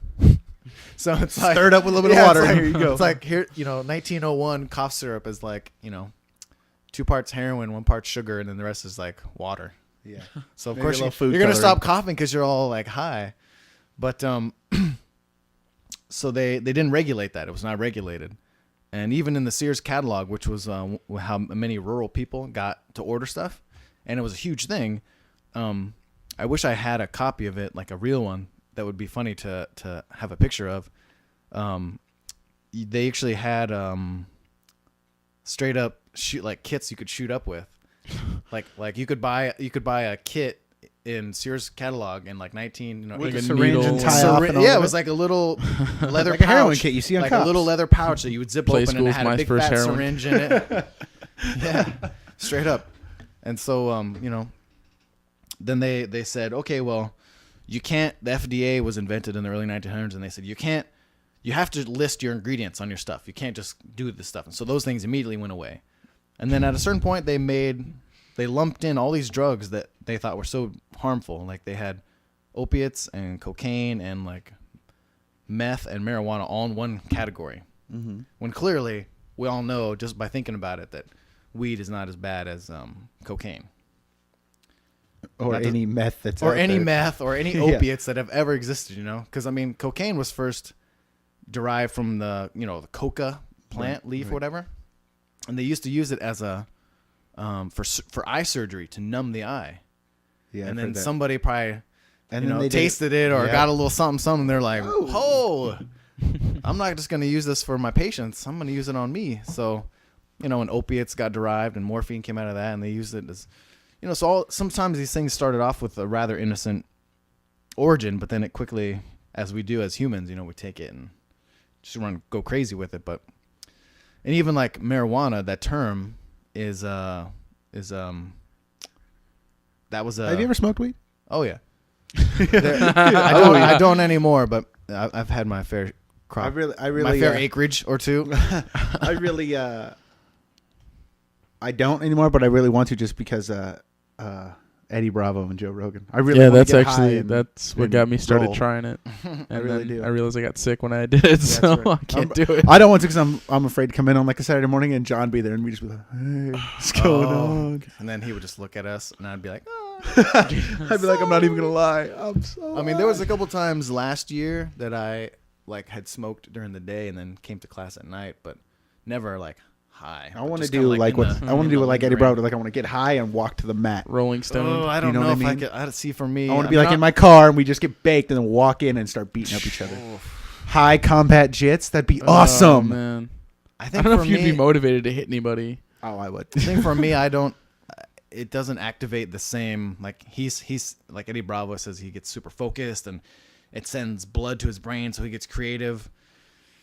I don't know. For me, it wouldn't. Yeah, but- it wouldn't activate in the same Yeah, way. I did not. You're feel already the a same. super creative person, so it probably goes the opposite way with you. You know what I mean? Like he might not just be sitting at home thinking something, whereas you're sitting at home and you look at a couch, you're like, I'm gonna write a movie about how this couch turns into a fucking But he is dolphin. too. Or something, you know what I mean? he's a super creative guy. He came up with his own style of this jujitsu, is and true. he's a music guy and all This stuff. is So true. he's immensely creative.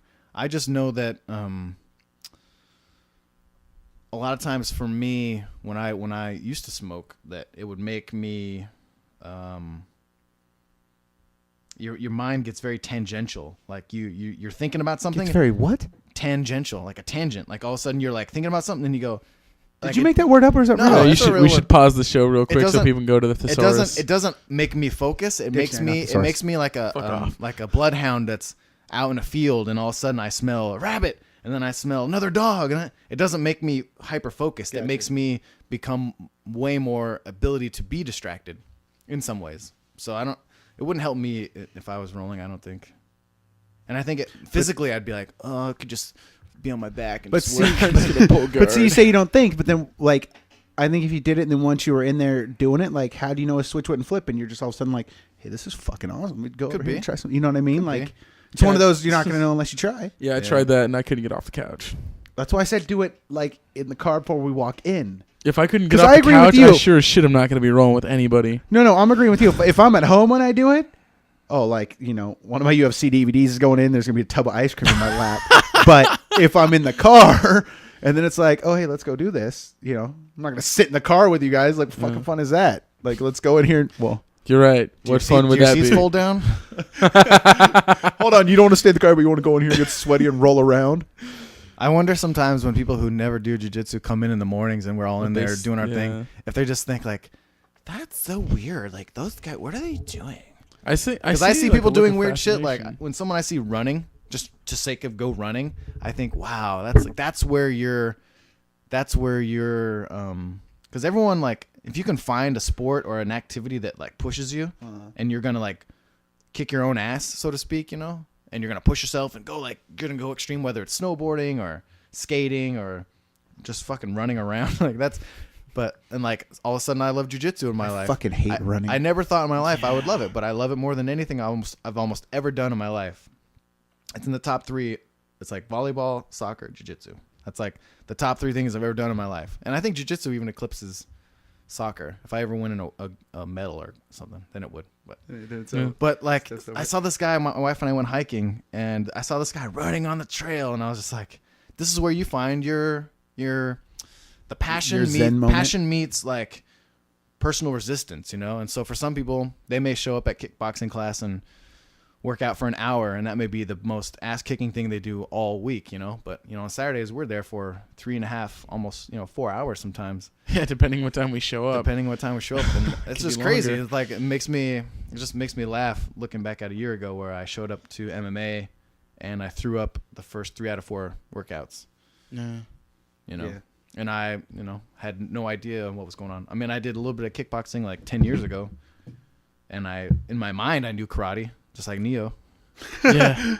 It was I can in. kicks, I can do some kicks, and I did stage combat in 2004 and 2003 for a couple of years in school, but I never thought it would be like this. Like, Where did you graduated from Cornish, right?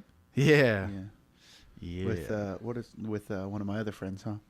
Or she was below you or something, wasn't she? Lila? That did not sound good at all. Lila, Yeah. is that her name? Yeah. Yeah. Was that the chick that came up to Ashley in the bar? Yeah.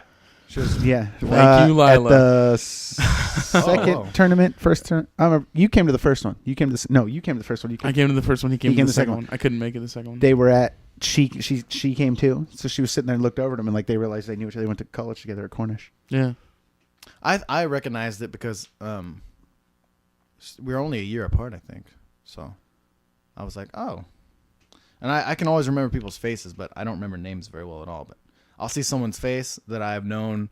I saw these guys that were brothers on the soccer team I played on in elementary school for 4 years. We played together. I saw them at Muckleshoot. So obviously we're 21 and over. So it had been probably 13 years or something since we played soccer together, 12, 13 years. And I was like, hey, what's up? Remember we played soccer together? And they looked at me like blank stares. And I was like, I'm that guy. I'm the guy that fucking remembers. Dutch guy. And you guys are like, huh? And I'm like dropping all these names. I'm like, remember this guy was our coach, and this other guy was our coach. And they're like, we don't fucking I'm like, I remember. named everybody on the team, and they're just Except like, for them. huh? Well, I don't remember. And I'm like, all right, have fun. See you later. Fucking going back to the blackjack table. Asshole. Well, it's funny how you mentioned though, like you did kickboxing a couple years ago, and you're like, oh, I know karate. That's like when I first started. Even up until very recently, I was like, oh, okay, I can probably do okay and fight and whatnot. And then I remember I was sparring with somebody, and I was just getting tagged left and right, And I was like, man, I really have no idea what I'm doing, And I mean, even after X amount of experience, it's just like, what would happen really, And then yesterday was a little different because we were putting it together and putting the whole game together, so to speak, and I felt better about it. But Yeah. Well, I think there's going to be another. I'm going to feel like a beginner again once I get into the advanced kickboxing class. I'm going to become a beginner again. yeah, Because right now I feel like when we do stuff in class, like yeah, I do my little thing or whatever, and I feel confident in being less retarded. But I think once I go to the advanced class, I'll then be back, and that's okay because then you're like, it's just like when we had these new guys in jiu-jitsu. mm-hmm. It took me right back to a year ago, which March is basically when I started doing jiu-jitsu, multiple like times a week. So it's been about a year. And then we have these new guys in there that some guys have been there for 3 to 6 months. Some this is their first month. And then I rolled with all of them. And I just remember that feeling of not knowing what the hell I was doing.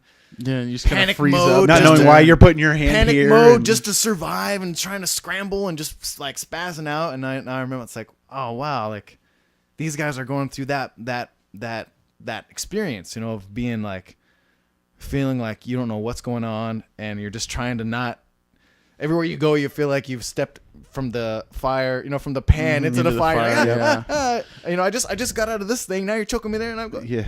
It's fun. Yeah, it's funny. Yesterday, those guys, when they're going up against you and I, and they're like, "Oh man, we're screwed now," and I'm just like, "What? Not against us. I mean, you don't know us apparently." But then you think about it, you're like, "Well, Yeah, you are Yeah, a little I screwed. mean- Yep. Yeah, it's just an interesting concept of how you grow, and I don't know. My perception hasn't changed. I still feel like I'm day one.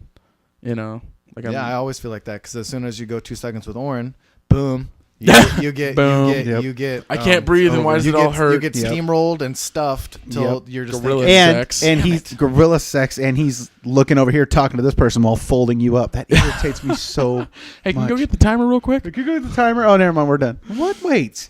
Well, it's like I was timing out while he was going yesterday while I was taking a little rest, and tapped dude in like 6 seconds. Like You did or he did? He did. And it's just grab, done. Yeah. Okay, let's reset. And it wasn't coconut. It was like one of the bigger guys. I hate after he finishes you in like 20 seconds, and he's like, "Okay, let's reset and do it again." You're like, "No, I don't the wanna. same outcome is going to happen." Yeah, I'm just gonna butt scoot away. Yeah, Yeah, I'm I good. gauge my progress with someone like Oren or Pete or Josh or Yeah, Todd, any of yeah. the advanced guys. And this I felt about like even like when we first grappled. As long as I can survive longer each time, Yeah. I Then feel then like it's some I'm- type of And accomplishment. like I was close to getting that. That's but, how that's how I am with Mr. Salazar, Yeah. because he was the first person I grappled with, and now if I could just hold my own until the buzzer, yeah. I've learned a couple things. Oh, I remember the first time that I was able to get a submission on him as one of a handful On of times. Salazar? Yeah. I was like, oh my God, I just about jumped up and danced and stuff. I kind of thought he gave it to me. But I was like, no, man, he doesn't give stuff away. I was like, all right, cool. You know, and Hell yeah. What'd I you mean, get like him I with? What'd said, you get him with? That's all I know I too. 'cause I don't believe it think I've ever was gotten the them. first one I got was a guillotine choke, and then I've got him Nakamura before. It's been just like I said, a handful, because dude is skilled, Oh yeah. you know, and he's a pretty physical dude. So, but no, I know what you mean, like those little victories where you're like, okay, I can survive this time. I wasn't getting destroyed, or maybe this entire time I didn't get submitted once, or I was close. I almost had that. You know, if I would have just done this. Yeah, any of those little improvements, or whenever the guys say, you know, oh, this is getting better, or I've noticed an improvement in your aggression, or you know, you did good. That any of those little pats on the back are tremendous. Yeah, it's such a funny sport. I think the reason why it connected with me so much is that I'm not really good at like Jeet Kune Do, for example. You take sticks and you learn all these little moves and all these Not little coordinated forms for that and shit. all this stuff. Like my brain, I'm not good at like if I look at like directions on how to put furniture together or coordinates or a map or schematics. I'm like, oh god. Even like with Legos when I was a kid, I'd be like, fuck, can I just make my own shit? And my mom's like pats me on the head. Of course you can. Oh, special little son. Then you have like a lopsided castle and shit. I made the big ship, mommy. It's a big canton. She's like, the instructions were for a boat. I made a boat canton. But so I made a boat castle. my canton can fly. Can I have some more nangos? Apparently, I was a retarded deaf child. Apparently, when did you grow out of that? Lots of speech lessons. But so with jujitsu, yeah, there's moves, but it's like, I'm like really, I feel like I excel at improv, like in the acting world. So like with jujitsu, it's like contact improv. It's like your bodies are moving and doing stuff, and you have to just react, but you have to be creative and fluid in your reacting. And there's not, I mean, yeah, like if someone does this, you could do step da da da da da, but ultimately it's just like this weird like chess game that. Is there a lot of it's not improv just- in sex with your wife? We can't talk about that stuff. Why? That's not. I asked you before For we the pressed same record, reason that and you did I- not say we couldn't. Consider that. I didn't say what position. I was just saying, is there a lot of improv? That's all Consider I said. that off topic, off taboo. Off mic. How'd you and your wife meet? Can we talk about that? Yeah, it's beautiful because we live in the digital age. We actually met. My friend requested her on MySpace. Holy Oh, shit. old Yeah. school. Wait, Old school. Just out of the blue, you saw a cute picture of a chick and asked for. Well, I MySpace? had a relationship prior to that was my first, what I call like being domesticated. Because before that, I mean, I'm an only child. Because you're a wild animal. He's Well, a wild no. stallion. He's Cougar got to at run the- free. More like a And wolf, then just a like wolf. a very sexy wolf. A lone wolf. What is a that? wolf One pack man of wolf one. pack. One man wolf pack. Yeah. And then there were out three. And then there were three. Is that Hangover? Yeah. Yeah. I love So, that movie. but I would just always done my own thing. I've always always had good friends and stuff, but I've always just, I'm always like, just do my own thing, whatever. And so then I had this relationship that, like, got pretty intense, and it wasn't like, oh, I love this woman. It was like after like a long time, I was like, yeah, I guess I love you. No, seriously, I guess. it was like a slow ramp, up to being that. I But love we you. lived together, and so living with someone, like I had the last 2 years of living in Seattle. I lived by myself. So it was like the first place I moved to in Seattle, I lived with 2 roommates, and the next place was 1. The next place it was just me. Next place it was just me. So I just like being by myself a lot. So I being in this previous relationship was like took all the rough edges off, like sharing bills and having like renting a condo and having a dog and car payments and a garage and all that like stuff. But then We call that grown up stuff. I know. So I was growing up and learning how Come home whenever you how want. to deal with all this stuff, and then when that relationship ended horribly, like horribly, I was like, man, I'm just gonna like chill Like for a year. murder? Whose fault was it?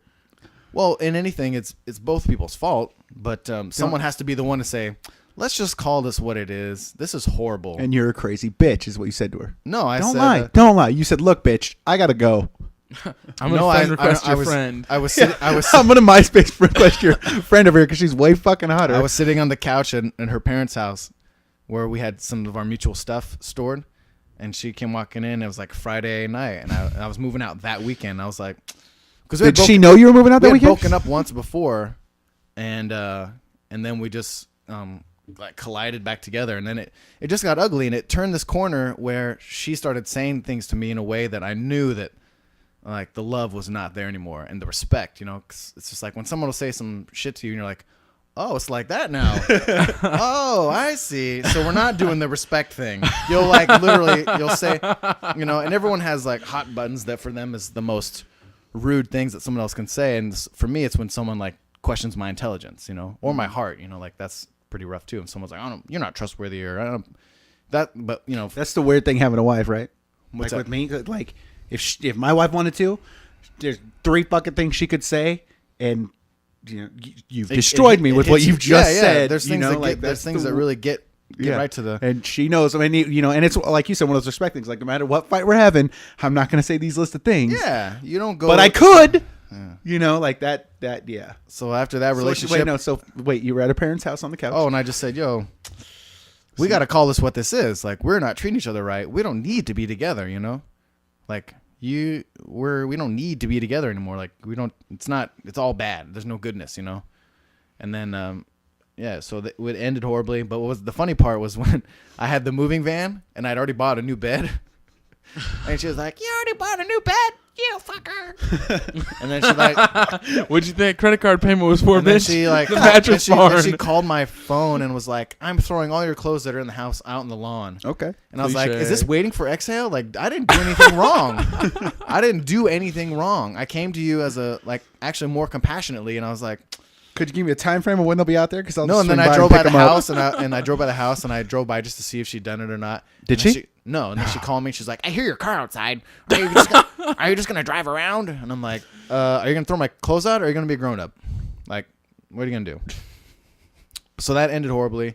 And then I moved out, and I was like, man, I gotta just chill for a while on dating anybody. So I wasn't dating anyone. Who kept the dog? It was her dog to begin with. Oh, okay. So he took it in the divorce So just he to took get back it at her. just to get back at that bitch. No, she, just to show you a funny point of how I tried to exit gracefully, she said, you owe all this money on this American Express card. And I said, well, it's our American Express card. We made this bill happen. So when you're together with somebody, did we ever do that before where we itemize things? No, we bought stuff and we paid it off together. Like that's what we did. But now that we're breaking up, you're going to try and itemize the bill. I was like, all right, whatever. Just pay half. Just pay half so we can get it done, And she was like, all right, well, you bought this computer X amount of time ago, and so now I'm going to keep this and this and this and this. And I was like, well, that's about like $3,000 worth of stuff. Okay. All right, fine. I'm just going to Just cut your losses. and then I Fuck said, of all this other stuff that we have that's like kind of community property that's not unclaimed, come home and we'll sort it out together. I don't want to be there when you're there. Okay, well, I'm going to sort this out then, and that'll be it. and I'm taking what I want. So there was a box of wine glasses. This is an example of how fair I was trying to be, how fair I was. There was a box of 18 wine glasses. I cut that fucking box in half, taped it up. You literally cut it in half? literally cut the box in half. And I was shit, like, you went John Denver on this. this is equitable. This is fair. I don't want more than I'm than I put into this, and I don't want less. Like, But this what what's good is fair. half a box? Because there was 9 wine glasses in there. I know, Yeah. but half of a storage container. I mean, No, it's just a box. It was just proving a point. Then I just taped it up. It was all good. I can transport. But so then I did other stuff like that. Like, you know, there was something else where anything like that I just divvied up like fairly. And then I mean there was still drama, you know. And I get where her drama is coming from because it was, you know, she was pretty psychologically like kind of pathetic in that way. Like I could just see like, oh gosh, this is all gonna go horrible. And so she's like, you need to send me all the receipts for the last 6 months. It got to be like fucking IRS itemized statements and shit. Fuck She's like, send you. me all the American Express bills for the last 6 months. I would have sent her And I a was like- photocopy of my middle finger and my asshole. I was like, okay, I'll send this shit to you. Are you gonna pay it because it's due? And then so she kept the big screen, the GPS, and an iPod, and then stuck me with the whole MX bill, the whole like 3. I think I can't remember how much it was. She kept everything and didn't pay nothing. Yeah, Wow. but I exited clean from that Right. scenario, you know. So my conscience is clear, quite 100% on that. And she got to probably tell her friends and family, "Oh, I threw him out and I he kept did this. and he did that," or whatever. Didn't matter to me though. I knew what was up. are those 3D glasses? No, they're just. So, at what point were you trolling MySpace for Pootie Tang and hotties. found the wife? Well, I realized I needed to move on from immature peoples. So What he means to say is the best way to get over someone is to get under someone. no, Yeah, well, I well, wanted to continue evolving and like meet someone who was ready to stop playing games. someone who's ready to That's tame the that key. wolf. That's the key. Yeah. I was ready to stop playing games, and I said I'm not willing to accept anyone who is still playing games. Fair. So I met this one girl, and she was pretty cool. And then I was just like, oh, I can just see where you're headed. You're just caught up in the early 20s game of like trying to be cool with your friends and all this. I was like, nope, I can't hang out with you. I can't hang out with and then I did a search on MySpace for Girls like who aren't playing 28 to games? 36 Girls who year are old. playing games.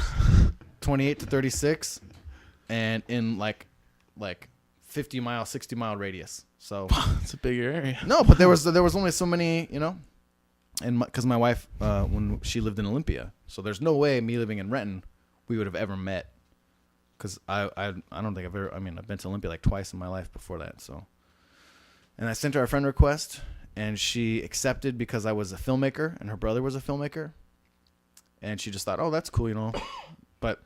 And then a couple Probably months, that one of my brother's friends. So yeah, why a not? couple months That's later, true, she was that's a about good to call. delete me because she said she didn't want people on her account that she like didn't really know.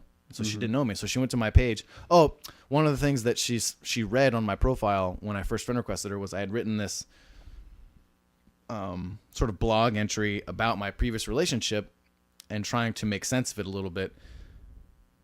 And she found, you know, when a woman sees a guy who's able to like be emotionally like real about stuff, that does wonders for them being like, oh, you're not just some jerk, you know? Right. So she saw that and she was like, huh, he's, you know, got an emotional side to him. That's cool. And then later she was about to unfriend me, and I had posted this video that was like an interview I had done about some work I had done. And she saw she your was like, boy. "Ooh, yeah. look at this She sexy saw your son of boy a and bitch." she was like, oh my goodness, he's cute piece and of all these asshole. things. He's been in porn. That's not the case. But then she was like, okay, I'm not gonna unfriend him. And then a couple months after that, she was gonna come up to Seattle to do a photography class at the Art Institute, and Renton is midway between the two, Olympia and Seattle. And she basically said, hey, you wanna like have dinner? And I was like, whoa, slow down here. Let's talk on the phone. See what's going on. You know, like I was kind of like, whoa, wait a minute. You were moving too fast for this wolf lady. More so just because I just wanted to, I don't know, I just wanted to get a sense of what, you know, who she was, you know, because I mean, I would have said yes no matter what to dinner, but so then she called me on a Sunday, and I had just gotten hit by a girl. I was getting gas in my car, parked, you know, getting gas, and my car goes, this girl had backed into my car at the gas station the night before, and I was like on the my way to beginning a of gig romantic to shoot a comedy. concert, and I had to get this girl's info real fast. I didn't call the cops, and so the next day somebody calls and they're like, "Hey, it's so and so," and I'm like, huh? I was acting all like I didn't know what was going on, because from the time she said she would call to the time she did call was a few days, and then this girl had ran into my car the night before, so I was confused for a second. So I probably made her feel a little like she was probably like, "Oh no, God, it doesn't know who I am." But then I was like, "Oh yeah, I gotcha. And we talked for like almost 3 hours the first time. Nice. Nice. And then, I can say without a doubt the most like awesome, straight to like crazy ecstatic love in like a month, weeks. We were just like, we knew we had found somebody that was like completely magical for each other. Nice. And yeah, she moved in. We started dating in like the fall of 2008, and she moved in February, March of 2009. So within Nice. half Half a year or something. yeah, like 4 or 5 months. We went to Hawaii. My parents are pretty cool about some things like this. My mom, earlier in 2008, she said, "We're going to go to the Big Island for Christmas. Do you want to come?" And I was like, "Well, that's very generous of you to invite me, but I'm not going to go unless I have someone awesome to go with." And so then we started dating in like September, October, and I noticed she had a Hawaii keychain with her name on it. And I'm like, literally, we'd been dating for a month or a month and a half. And I was like, "Hey, do you want to come to Hawaii with me and my parents for Christmas?" And she was like, "Yeah, oh my God, I love Hawaii. I've been like a bunch of times. I've never been to Big Island." I was like, "Cool." So then like a month later we went. So I mean, it was like very, Just the pieces were. yeah, it was all falling together. But that trip was very trying time, because it was when I had that huge snowstorm. So we were getting ready to fly out on a Sunday, and we went to the airport because it was snowing on Saturday, and we all spent the night at the airport Saturday night. And then we woke up, and her flight was delayed. Our flights were canceled because since we bought her ticket later, it was on a different airline. Yeah. But her flight was just delayed, and then our flights were just straight up canceled. So then my parents and I got on 2 standby flights and got to the Big Island by Sunday night. Her flight was delayed. And then she texted me at 5 a.m. Seattle time. So it was like 7:30 there or something. And she's like, "They just canceled my flight." Oh, shit. So then I had to try and find her a new flight, and I'm calling, and I almost got her booked on a flight. And then by the time they went to charge my credit card, the seat had got booked. And then they're like, "Okay, we have another flight for Thursday." So this was Monday morning. And I'm like, "The next flight you only have available is on Thursday," which was Christmas Day. And so I'm like, "Okay, fine. Just let's do that, you know?" And it costs a shitload of money to get that ticket. And so she had to spend another night at the airport. So she spent the night at the airport Saturday and Sunday. Her friend came, picked her up Monday. She went back to Olympia, had to wait while I'm in Hawaii. Trying to figure out how to get her trying there. to figure out how to get out there. And so then Thursday rolls around, and it's Christmas Day, and her flight was supposed to leave at like 5, and she was supposed to get in Hawaii around 9. And we're a new couple. And so she gets on a first class ticket because they upgraded it. They go fly down to San Francisco, and they're flying from San Francisco over to Big Island, and they have to turn the plane around because the fucking captain. Some assholes on board screaming jihad. No, the captain was supposed to. Fuck you with that. They didn't check That the was a good captain's time. like log hours or something, so he was going to go into overtime.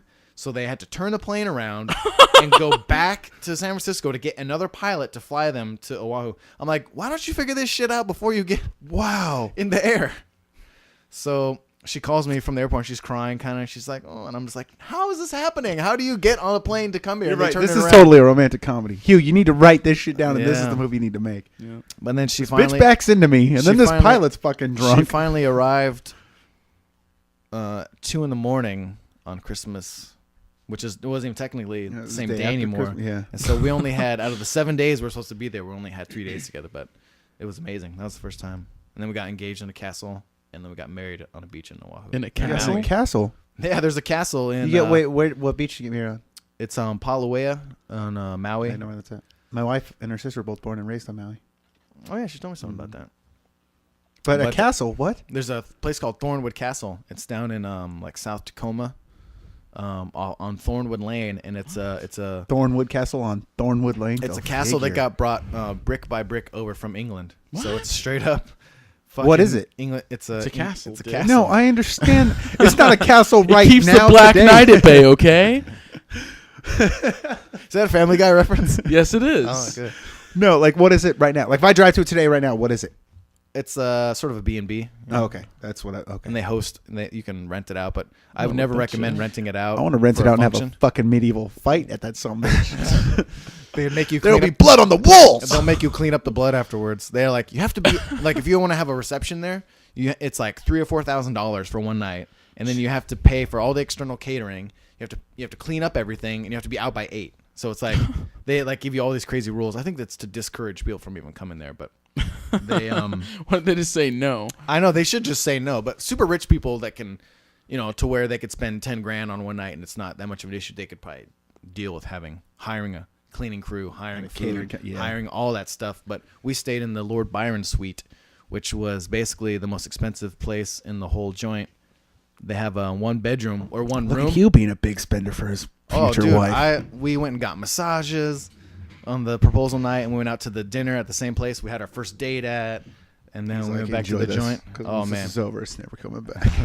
we're never coming to the Lord Byron suite again. Fuck Lord Byron and his suite. heart-shaped bathtub. Seriously? That's huge. That's like as big as where we're sitting, Really? with gold faucets and stuff. Hey, Rob, you want to get this Lord big- Byron yeah, speed? You want how to go in much on this this? Hold on. Can we I put think it it was on our like credit cards? $300-400 a night. But they took Yeah, we can swing they it. took where all the old servants' quarters were and made it this one whole suite. So it's not like one huge open room. It's like a room here, a room here, a room here, and then a long hallway, and then another room and another room. It's like 4 or 5 rooms. So it's not just one room And one giant heart-shaped pool and a giant heart-shaped tub, so you can get your rubber dub. with your rubber ducky collection. I once went to Orcas Island. Is that what it's called? Yep. I'd never been there. And the wife found a Groupon thing that was to go stay at some place there. And so we're driving and we get there. And it was told, like, it was cool. It was a little, like, log cabin-y. Like, there was one room one building that had, like, 6 rooms in it. And then the perimeter had, like, your individual little cabins. And so there's, like, no TV.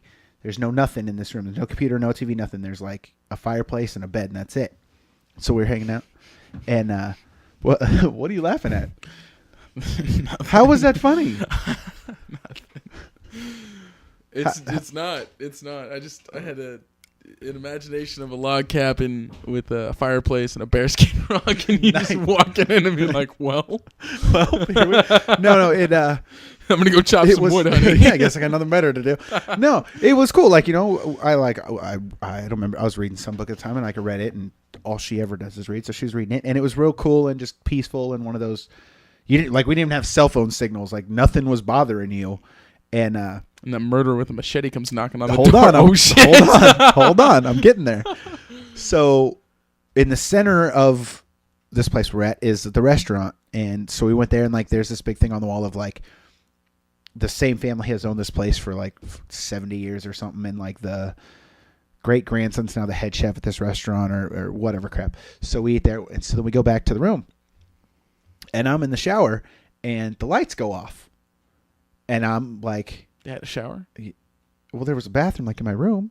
Okay, I'm just saying. Log Yeah. cabin, fireplace, nothing else. No, it wasn't a log. Like, the outside rooms were personal log cabins. The one we Okay. were in was like a building that from the outside kind of looks like a giant log cabin. Okay. But it had broken up individual rooms. I think there was like 9 of them in there. Okay. So you go into your room, and there's a little mini fireplace, a bed, and then it has a bathroom. And the bathroom was tiny. Like, the shower at our school? Yeah. Like that type of shower. Like, it was tiny. And You so- will clean, and that is all. That's all you're doing. And so I was in the shower, and the lights go off. And she was, I think she was brushing her teeth or something at the time. And I said, did you just do that? She's like, no, it's like everywhere. And I was like, okay, well, make sure the front door is locked. Hold on. It'll come back on. They'll figure it out. Well, then she doesn't say anything for a couple minutes. And I'm like, are you still in here? And she's like, and I could hear, how, like, I could hear her, but she's like over there now. Like, she's not by me. But Yeah. just kinda, so I shut the water off, and I put the towel on, and I could see a light coming through in the room. And I'm like, where's this light come from? And I turn the corner of the bathroom, and now I'm there, and she's got the door open and she's looking into the hallway. And so I literally like go over to her and I kick the door shut and I'm like, okay, hold on. My room has no power, but there's power in the hallway of this place and power in everywhere else but my room. This is how freaking murders are. That Criminal Minds, all that shit you watch, this is how they start. And she looks at me with this like, fuck, look on her face. Because I'm thinking, my room, and like you open the curtain and you can see the log cabin, things like I said, they all have power. She opened the door and the hallway has power. My room is the only fucking room without power. We're about to fucking die. We're going to die. So where my room is, there's an electrical box right here. And so I said, hey, open that and just start flipping switches. You know? So she does. She opens it. She flips like 4 of them. And you can hear the people upstairs jump up. You can hear them like running around in their room. Well, all of a sudden she flips one and my lights come on. So I'm like, cool, we're good. I pushed her back in. I shut the door. I locked it. I put a chair up against it. I was like, I'm going to finish my fucking shower. Oh, man. Oh, it was funny. So I was just like, hold on. Don't do anything. Let me get out of the shower. And I heard her talking. And I get out of the shower and I'm going to tell her. She has the fucking door open. And there's power like all outside. Okay, so someone cut power to my room when you're just opening the fucking door. That's a genius idea. How was that, Pete? Did that work out for you? Ooh, it was powerful. It was powerful. Cleansing. So tell us about this kombucha tea. Kombucha. Yeah, explain it, because I was trying to explain the growing stuff in your closet. I made it sound like you had an illegal grow operation going on. If you listen to the second podcast, you're a fucking drug he smuggler. might have I have a incriminated you. prescription for my medicine. You're an illegal drug smuggler if you listen to the second podcast. Well, Explain what it is and how you make it. yeah. So it's Where a do you get these it's a tea that some people like in Russia, they've had it around for hundreds of years, and maybe even thousands in China. So I think it probably went from China to Russia, Mongolians and Siberia and shit. But it basically, I don't know how you make the initial culture, but there's this initial culture that kind of looks like a mushroom. So some people call it mushroom tea, but there's no mushrooms in it whatsoever. But this thing looks like sort of a flat, sort of translucent jellyfish, kind of milky jellyfish colored thing. And I just ordered it online for how much it was, and then I ordered some tea. So all you do is you take this culture that has live active ingredients in like yeasts and biotics and all this shit, and you brew some black tea. In this case, I bought a custom kombucha blend of green tea, black tea, and white tea or whatever. So you brew the tea, and then you put some sugar in it because the yeast is going to feed on the sugar and ferment and create this drink. So you brew the tea. They call it sweet tea because obviously you put the sugar in it. And then you let it cool a little bit. And then you take your you have to have a little bit of starter liquid. So you would take like a bottle of kombucha you buy at the store mixed with the starter you bought. So you have one bottle that you pour in and you have your starter. You pour into the culture thing? Yeah, like I started off with a few like 3-gallon glass jars, like Pyrex glass jars. I started off with just one. So you put that in there, and then you put your sweet tea in there, fill it up to the brim, cover it with like a breathable cloth, like a towel or cheesecloth or whatever, something like that can breathe. Wrap a rubber band around it. What the fuck is cheesecloth? It's just a breathable material, muslin, if you're familiar with that. Okay. Perhaps your listeners are, all 3 of them. And then, Bitch, we're at like 32 views, son. Hey, does YouTube work? Like if I watch it right now and then it's over and then I watch it again, does that make it be 2 views? I think in some ways that, yeah, they're considered unique views, I guess. I don't know. I'm going to watch it like every day. Just so You can just sit there and hit refresh. Okay, so we put the cheesecloth So over. you cover it up and stick it in a place where it won't get disturbed for a week. Like I had a small closet in one of our rooms that I put it in there, and then I put a blanket up and a space heater so that it would, and a temperature gauge so that it would be at an exact temperature for that time. And then you just let it, do its thing for a week. And then after a week, you gotta, the thing is you have to keep things sterilized because this is a living organism in there. So if you don't, wash your hands or neutralize them, you can actually use, I bought this big thing of vinegar because you can wash your hands with that. And then you use vinegar to clean stuff that you're going to mix, anything you use to cook it with, you can sanitize with vinegar. So then you go taste test it, and it was a lot of guesswork at first because I don't know what it's supposed to taste like. I know what the kind at the store tastes like, but this isn't that. This is like, if you're trying to make wine, you know what wine tastes like, but you don't know what wine tastes like along the way, Yeah. you know. So, or I've never home brewed or anything like that, so I don't know. I didn't know what, you know, and it's pretty easy, but it's kind of confusing at first because when you don't know what to expect, you're like, well, does this taste right, or is it this, or is it that? And the thing that's happening is that the sugar is feeding off the yeast, or the yeast is feeding off the sugar, and it's fermenting a little bit, and it's growing and changing and all this stuff. And so you go taste it, and then usually 7 to 10 days it should be ready. So then you take that out, and you strain it out because it's kind of, you know, got some strands of stuff in there, and you keep a little bit extra because you have to replenish it. And you always have to keep a little bit of the last batch to start the new batch. They call it the starter. Oh, that makes sense. Yeah. So Then you use a new live thingamajigger every time you're starting. No, a new it one? grows. It grows. So like the thing was the size of a tiny little frisbee, like not even a frisbee, like a twice as big as like a hockey puck, like Okay. barely like When you bought small pancake. When you bought it. When I first bought it and it came in the mail, it was thick. It was maybe like 1.5 inches thick, but it was like the size of a small pancake. And then I put it in this container, and it grew to the size of the container and was a little bit thinner, but it totally, you know, got bigger. So then I just kept using that. And it'll grow multiple layers, and you can peel those off and make new ones. So within like three grow cycles, I had or 3 batches, I had enough to make three 3-gallon things instead of just one. So then after you brew it for a week or 10 days, take it out, strain it, put it in another container that you can make airtight, leave that out at room temperature for like 5 days. Take that, strain that out, bottle it up, and then put that in the fridge. And then it usually takes a week or 2 for that to reach the like proper, because it should have a little fizz because it's naturally carbonated. It's the, you know, we're used to like super things that are super carbonated, but that's all fake. Like that's, you know, them adding stuff to it. So like pop and all that stuff, that's artificially carbonated, but this stuff is like natural, so it's like effervescent. But the shit is good. I mean, the stuff that I make is like super potent. I mean, it's like it's. Do you have some at home growing right now? Oh yeah. So, I might abandon it though because it's such a involved I process. was gonna say, God damn.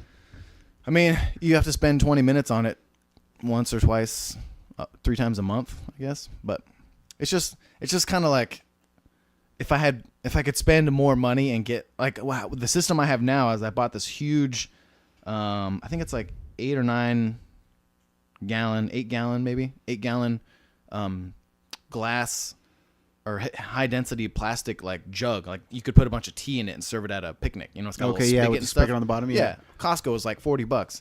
And with that, you can do what's called a continuous brew system where you put the tea in and then you drain it out when it's ready and then put tea in. So it's like you never have to fuck with all these little jars and do all this stuff, and it kind of can keep rolling. But it's just it's too much work to do some of it sometimes. Pain in the ass. But the cost percentage wise, it costs $3 in tax to buy one little bottle, which is like 16 ounces.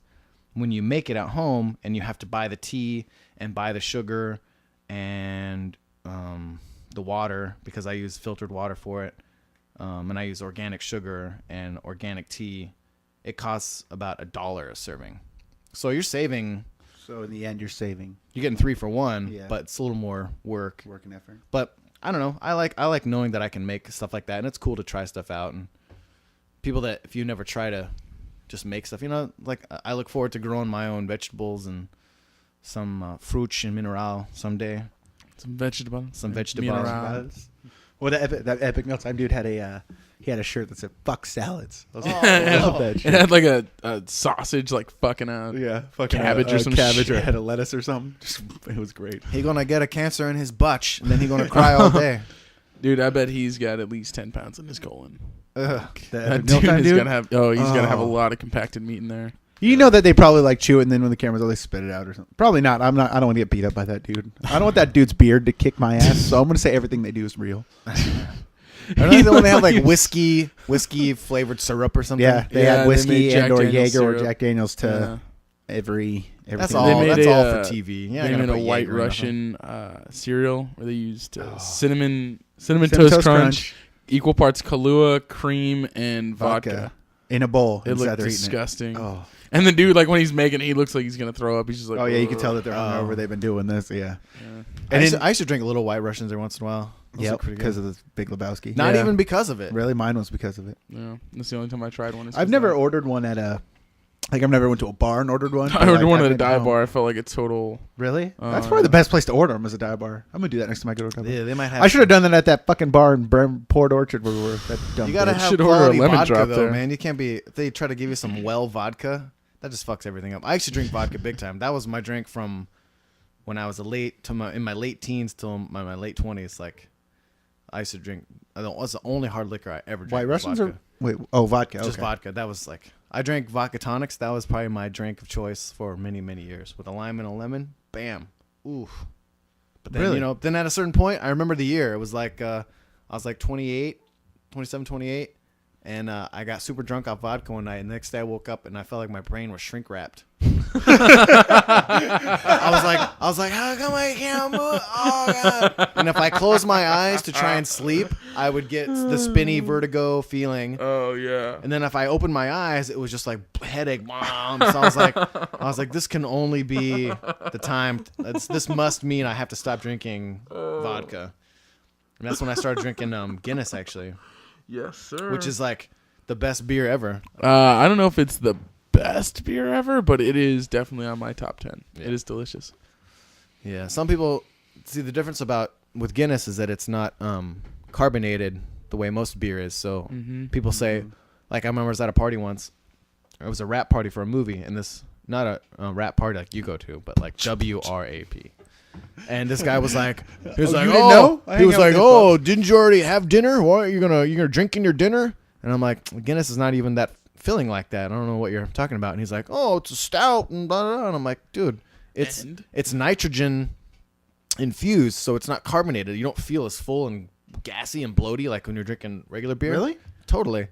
And Have he you was ever like, had a Guinness? and he was like, Couple oh, times. and the calories, and I'm like, calories, bullshit. Actually, I go, Guinness is pretty good for yeah. calories. I said, I'll make you a bet right here, right now, that whatever you're drinking, this has approximate amount of calories, like close. Like it's gonna have more, but like the single most beer that has the most calories is Hefeweizen. That has the most beer. That's like 300 calories for one beer or something. And this guy was like, I'll take that bet, and I was like, $50, dude. Because he was being a dick, so I'm like, I'm gonna prove a point. I'm like, $50. Your beer. He doesn't like when people are being dicks. Oh yeah, Has you it should at have all. seen I've him heard- at the yeah, bar. that's what I was saying. At I've the heard the bar. Overeem 20, fight. 20 or 30 calories within the. I said it'll have to like between 20 or 30 calorie range. It'll be close. Because he was acting like it was gonna That- be like that like your Guinness will have 20 or Close 30 his. more than his? Yeah, just Okay. a little bit more. Okay. Like 10, like I said it'll be between 15 and 30% more calories. It'll be like 20 to 30 more calories total, more than yours. He's like, bullshit. It's gonna be so much more. I was like, all right, then $50, dude, right now. And then like people started like paying attention because we were all yelling at each other. So then he didn't want to back down because he made this huge stink. Like my beer was all crazy. And then I had one of those big cans, which is I don't know how many ounces that is, but it's like a maybe pint. it's more ounces than a bottle or a can. So initially he looks at it and he looks at mine and he goes, "Fuck you, pay me $50." And I go, "Wait a minute, look at the serving size. Your serving is 12 ounces. This serving is like I want to say it's 16 16 ounces. or 18, yeah. 16 ounces. So then we fucking literally had to get somebody to get a calculator out break it down. and break it down, This guy doesn't and it sound was like the type to exactly keep what him I around. said. It was like the calorie was like 134 versus 111 or something. So it was like 20 roughly. And dude was like, he tried to welch on the bet, and this girl was like, "Oh, you're being such a pussy. You're talking all that shit, and now you got proof you're wrong, and you want to keep." He kept saying, "Oh, it's more," and they're like, "No, because it's the serving size." And Did he got- eventually pay you? yeah, No, he paid you had me. to drag him to the alley, Yes, beat sir. him to death, and take it in blood. Yep. No, he did, but he did it all. You like- dragged him to the alley and he fucking cocksmacked his mouth. You know what's funny? Is I get my money, I, bitch. I'm not violent like that. Or at least before when I was too scared that I didn't know what the heck to do. But now, I would, Now I love how you you made jumped that- out of the now bar I in that would- one dude's face. What now? What now? hey, Did you see that? Oh, that guy had it coming, man. Yeah, and he just Oh, got here's up the and important walked question. away. Here's the important question. Fucking know-it-alls at the bar that don't even train, trying to talk shit on a Who fight. He was wearing a tap out shirt. You know? Oh, that's it. He could kick all of our asses at the same time. Well, what's that defunct clothing company? Affliction? Fuck Affliction. them. I see people coming out of my bar and they just want to be like, can we kick them out now? Could they just leave? Fucking hate. I was trying to explain to Derek. He's like, "What's wrong with tap out? What's wrong with tap out?" It's like, What's wrong? No, you got to say it a little slower and a little more twangy. What's wrong with tap out? What's wrong with that? Yeah, well, I mean, you were fucked there, up. right? And I was trying to explain my to Derek him. impression. I messed Nothing- it up. yeah, I was trying to explain to him like what the deal is. I was like, "Man, it's like douchebags wear that stuff." He's like, "I'm not a douchebag. Look at the fighter on TV. He's wearing." And I was like, "Yeah, but But they paid It's him to different. wear. Yeah. It's different when somebody Sorry, pays we- you to wear their clothes than when you emulate yeah, the. guarantee his closet's not full of tap out gear." Derek's. No, Derek's probably is. But I mean, like, there's a pro fighter. Yeah, like a pro not fighter. gonna- Yeah, He's you know probably when got Tap like, Out nice sends them the box, clothes. they just start giving it out to people. Yeah. Yeah. I mean, it's cool when someone has their own company. You know, Yeah. Which most fighters they should have their own brand. Tap Out. When it But first Tap Out started, just- and they were selling it out of the trunk of their car, and it was like that. It was cool then, but then, like you said, once the douchebags started wearing it, And it's not even their fault because you can't. They don't control even who's own it gonna- anymore. They sold it to some dude. Oh really? Yeah, I don't remember the dude's name, but he owns like some other clothing company, and they sold it to him. Like I bet they he made bought a into it. fucking mint. Oh yeah. Oh, yeah. He bought into it, and they sold it to him, and then for like a year and a half or something, they worked with him, and then finally they were just like, you know what, here, take this. We'll go over here and do something else. Yeah, that's why their stuff doesn't look as cool. I When think. Randy entirely. Couture had all his beefs with the UFC, I don't know what that was, like 5-6 years ago, because he had the time where he left. He Yeah. left the belt and everything. His clothing company, Extreme Couture. I think No, he it was was- associated it was with before Affliction, something. Yeah, Was something like that. He might have been, yeah. It was Really? some- He had one before. He had Extreme one Couture. before Extreme that. Couture was the new. One. Dana White Mm. banned Affliction and Randy's because Yeah. so he gets so personal and butthurt about stuff. I love you, Dana, but damn, son, I want to know why there's been what Like 2 he's or gonna listen 3 to this. new freaking. I know, right? he's all monitoring. He has software. He has Just software Dana on White his pops computer up. that like crawls the web, and anytime Dana White is mentioned, it pops up, and he like stands there with his. I'll fucking read it. You fucking pussies. I fucking made MMA global. They used to box. I used to teach aerobics. What? God, I'd love to be. He did. He used to teach probably kickboxing aerobics. Yeah. I couldn't imagine what One it'd be like and to be two. Dana White. I know some people who do kickboxing in like a gym, and they get all they went to our school and they trained kickboxing, and they're like, it's different, and they were all upset saying the difference between. I was like, well, we're actually learning to fight. You know, we're learning ring sport. Wait, it's different. Wait, what?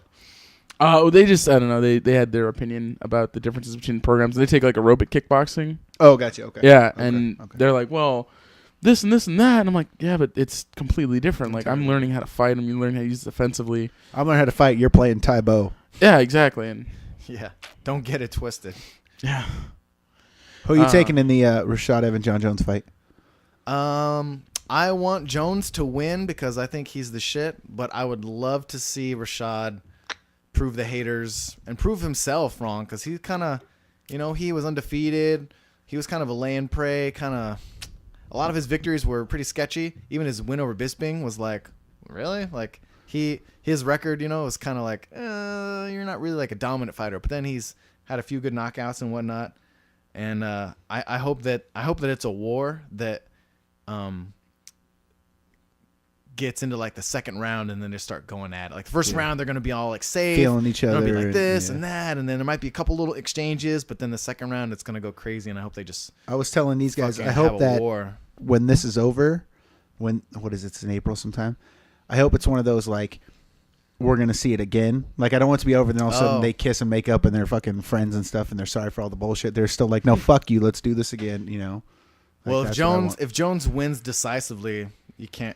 He may not get another shot for a while. It's true. But if it's a Other than if Rashad, Rashad wins and like then you'll get a rematch probably. why are you within- taking a picture of my cat? because it's huge. Don't make fun of my fat cat, son. Look at that, it's a massive kitty. It is. That cat is fat Holy as shit. crap! If I can get a better still shot, there we go. Hold on, Wow. massive cat. I We're putting that up. fuck you. That's got to Fuck be you. I don't one of like the you. pictures. I know, baby. He's making fun of you. I Why know. do you even have a cat? Is it your wife's cat? Uh, I thought we had this conversation once because I hate cats and I would strangle you in 2 seconds and throw you out the window. wow! if you Don't were talk to mine. my cat that way. Little my buttholes- wife little, had- little fucking butthole up in the air. Cats are so arrogant; they walk around flashing their butthole. I'm so clean. Oh, you don't do the same thing I do. It's That's how I spend impossible. my It's Friday impossible nights. for our butt cheeks to exhibit the booty hole with that much rambunctiousness. Spread them apart a little bit. Get a device. So you have to and- spread it. You have to actually maneuver it. But they just walk around with the booty just Little crinkle. You know what they tart. need? They need some kind of device that covers You're it. spending way too much time staring and fucking theorizing on cats. Every time they walk up to you, they walk up and then they turn around. They get your attention and then they turn around and put their butt right in your shit, dude. I actually, that one was my cat. My wife has the white cat that runs around. Actually, we just found out the weirdest thing. Like, We have another cat. no, we the first episode and then the second episode, when we're in here bullshitting doing this, my cat runs in the basement and hides, and or Jasmine's cat runs in the basement and hides, and like won't come out until everyone's gone and she's getting ready for bed. Then all of a sudden he'll show back up from wherever he is. Like I hate cats. I guarantee you right now, if I were to walk out there, like I won't be able to find him. I But- hate cats for that reason. But he will do that. Like I'll be laying in bed or something, and he'll come lay on my chest or like the legs or something, and then when he gets up, it's boom, asshole in your face. Yeah, He's walking dude. away. Yeah, I I don't hate like- that shit. I hate cats. Yeah. I think they're almost essentially pointless to have as a pet. How do you feel about cats? Horrible. Why would you have a cat? So dumb. Hugh, Unless you it was have like an outside cat that came in once in a while and you could like pet it and you both get your little fix and then it goes away. You get a little affection fix. That's all you right. need Love it me for. unconditionally. I mean, my dog that my wife brought into my life is the sweetest, dumbest dog ever. It's so amazing. Like, it's like a wiener dog, right? she's a mini long-haired wiener dog. So she's like bred just to be beautiful. She has no brains. She has no utility as a dog. But she's so cute and so like loving. Paris I Hilton can on a take her leash. ear, I can bite it, make her squeal, and then she'll turn around and lick my face like she loves me. That's kind of Like, fucked up. It's hilarious. Like my dog loves. Like I come home, it's just like it looks up at me and it's little Candlelight tail's Speed and Hugh Douglas Oh, Berry do God. not promote animal abuse in any way. going. It's not abuse. Oh, nor not does Adam Brony Wise. Yes, you do. No. You always bring up having sex with ponies. No. Whoa. No. Oren brings up having sex with ponies. Oh, Oren brings up you having sex with ponies. Boom. I guess. Yeah. Boom. Boom. Should show him that Mr. Hands video. What the I don't know if he's seen it yet. You Have you should seen show. You should show him that fucking monkey on a pig video. That was hilarious. What? My nephew was here a little while ago. And He's like, check out this 10, He's video. about to turn 11, and so we were getting everything set up, checking levels and all that stuff. And we were out back playing football, and then we were in here talking. And he tells Adam, Oh, you'll like he this. tells Adam, hey, you go look this video up. And Adam's going, okay. He looks it up, and it's this little potbelly pig goes running around this like backyard, and there's this little spider monkey riding it like it's a horse, but backwards. And the song's all like monkey riding a pig backward. Da, da, da, Oh, da. man. It's hilarious. No, man. I don't. This isn't it. This is something else. Oh. You'll like this What do you because got? you hate cats. Oh no, is it a cat getting? Cat getting like destroyed? railed by a hot iron or something. Describe to us what you're seeing. This is a cat looking over a fence. Will it go to full size? There we go. So it's a cat creeping around on a windowsill, and it's gonna jump from one side to the other and fail. Yes, it's an epic cat fail. He falls in between two stories of a building. Holy shit! But see, they say the messed up thing is the cat will somehow survive. And come back and try again.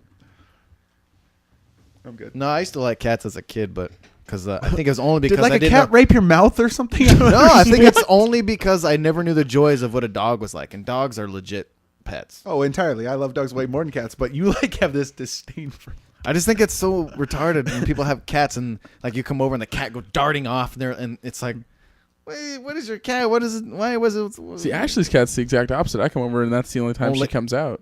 Oh yeah. Well, Are you maybe- talking? Are you talking about her vagina? No, god damn man. No, she's That's a got kitty. That's That's a a kitty. pretty That's a kitty. A pretty kitty. no. She's got two cats, and so I mean, it's cool, whatever. You know, some people have worse pets like rodents or reptiles, and that's Chinchillas. completely retarded. I don't understand why What are you people gonna have get out of birds. having a? I mean, I had a I never was able to have a reptile pet my whole life, and then within 3 Except for months, your cock. except for my trouser snake. And then so within 3 months of moving out, I went and I bought a gecko, and it was super cool. His name was Dougie. He was fucking awesome. And like, I mean, we're not gonna bond, but he was tight. You know? why can't you bond with Dougie? I mean, I tried sometimes. Like I one had time, I was staring at him in his cage, and he was staring me back with his little reptilian gecko face. And then he was like, he lunged at me in his cage, but like he was going at, he was biting the glass, and I was like, dude, we're bros, man. bros. And he just stopped and looked at me, and I could tell he was like, yeah, we're bros. No, just kidding. Oh Jesus! But he was a tight ass little gecko because he had He was like orange colored, kind of. They call him tangerine, and his tail had gotten ripped off somewhere along the line, and it grew out. But it grew out different DNA. So there's leopard geckos that are black and white and gray spotted, and so his body was like orange and like tangerine colored and kind of cream colored, and then his tail was like a leopard. So it was all black and white. So he looked like he was totally unique. And the lady said he was cheaper because that wasn't like optimal. And I was like, that's my dog right there. Yeah, that makes I it gotta cooler. have that, Shit, dude. give me him. He's the shit. He's got like this different colored tail. So his name was Dougie High. Dougie High. He was my little homie. But then he got sick and he died. I don't know what from. I had him for like 3 years, 2-3 years. He was tight though. I don't know. That's cool. Cue up your little pony situation. We're gonna end this bitch. All right, yeah, it's Give been, big what, shout. Give big 3 shout out. hours? 2.5. Give big shout outs to Oren for not being here. Boom. He's gonna be pissed off. You think he is? Yeah. I don't know. I don't know if he'll be pissed off, but he'll be like pissed off. The longest episode we've done. He's not here for it. He's pissed off. No, I think I mean, he's going to see his kids, so it's He's going to see his kids, but I guarantee you he's gonna kick the shit out of us when we're in the gym. Well, he's gonna do that anyway. I mean, that's We're gonna sort get of elbowed. regardless. That's what I pay for. That's true. Yeah, and I have to ask him how that trip was without the Without AC. the AC to Arizona with no AC, and the part of Arizona he's going to is like in the, like I don't want to say in the upper mountains, but it's like above Phoenix. They call them mesas. Really? Oh, Oh shit! It's Hugh getting Douglas all Berry fancy keeps up in dropping here. knowledge. Dropping science. Keeps dropping knowledge. All right, Adam, do your thing.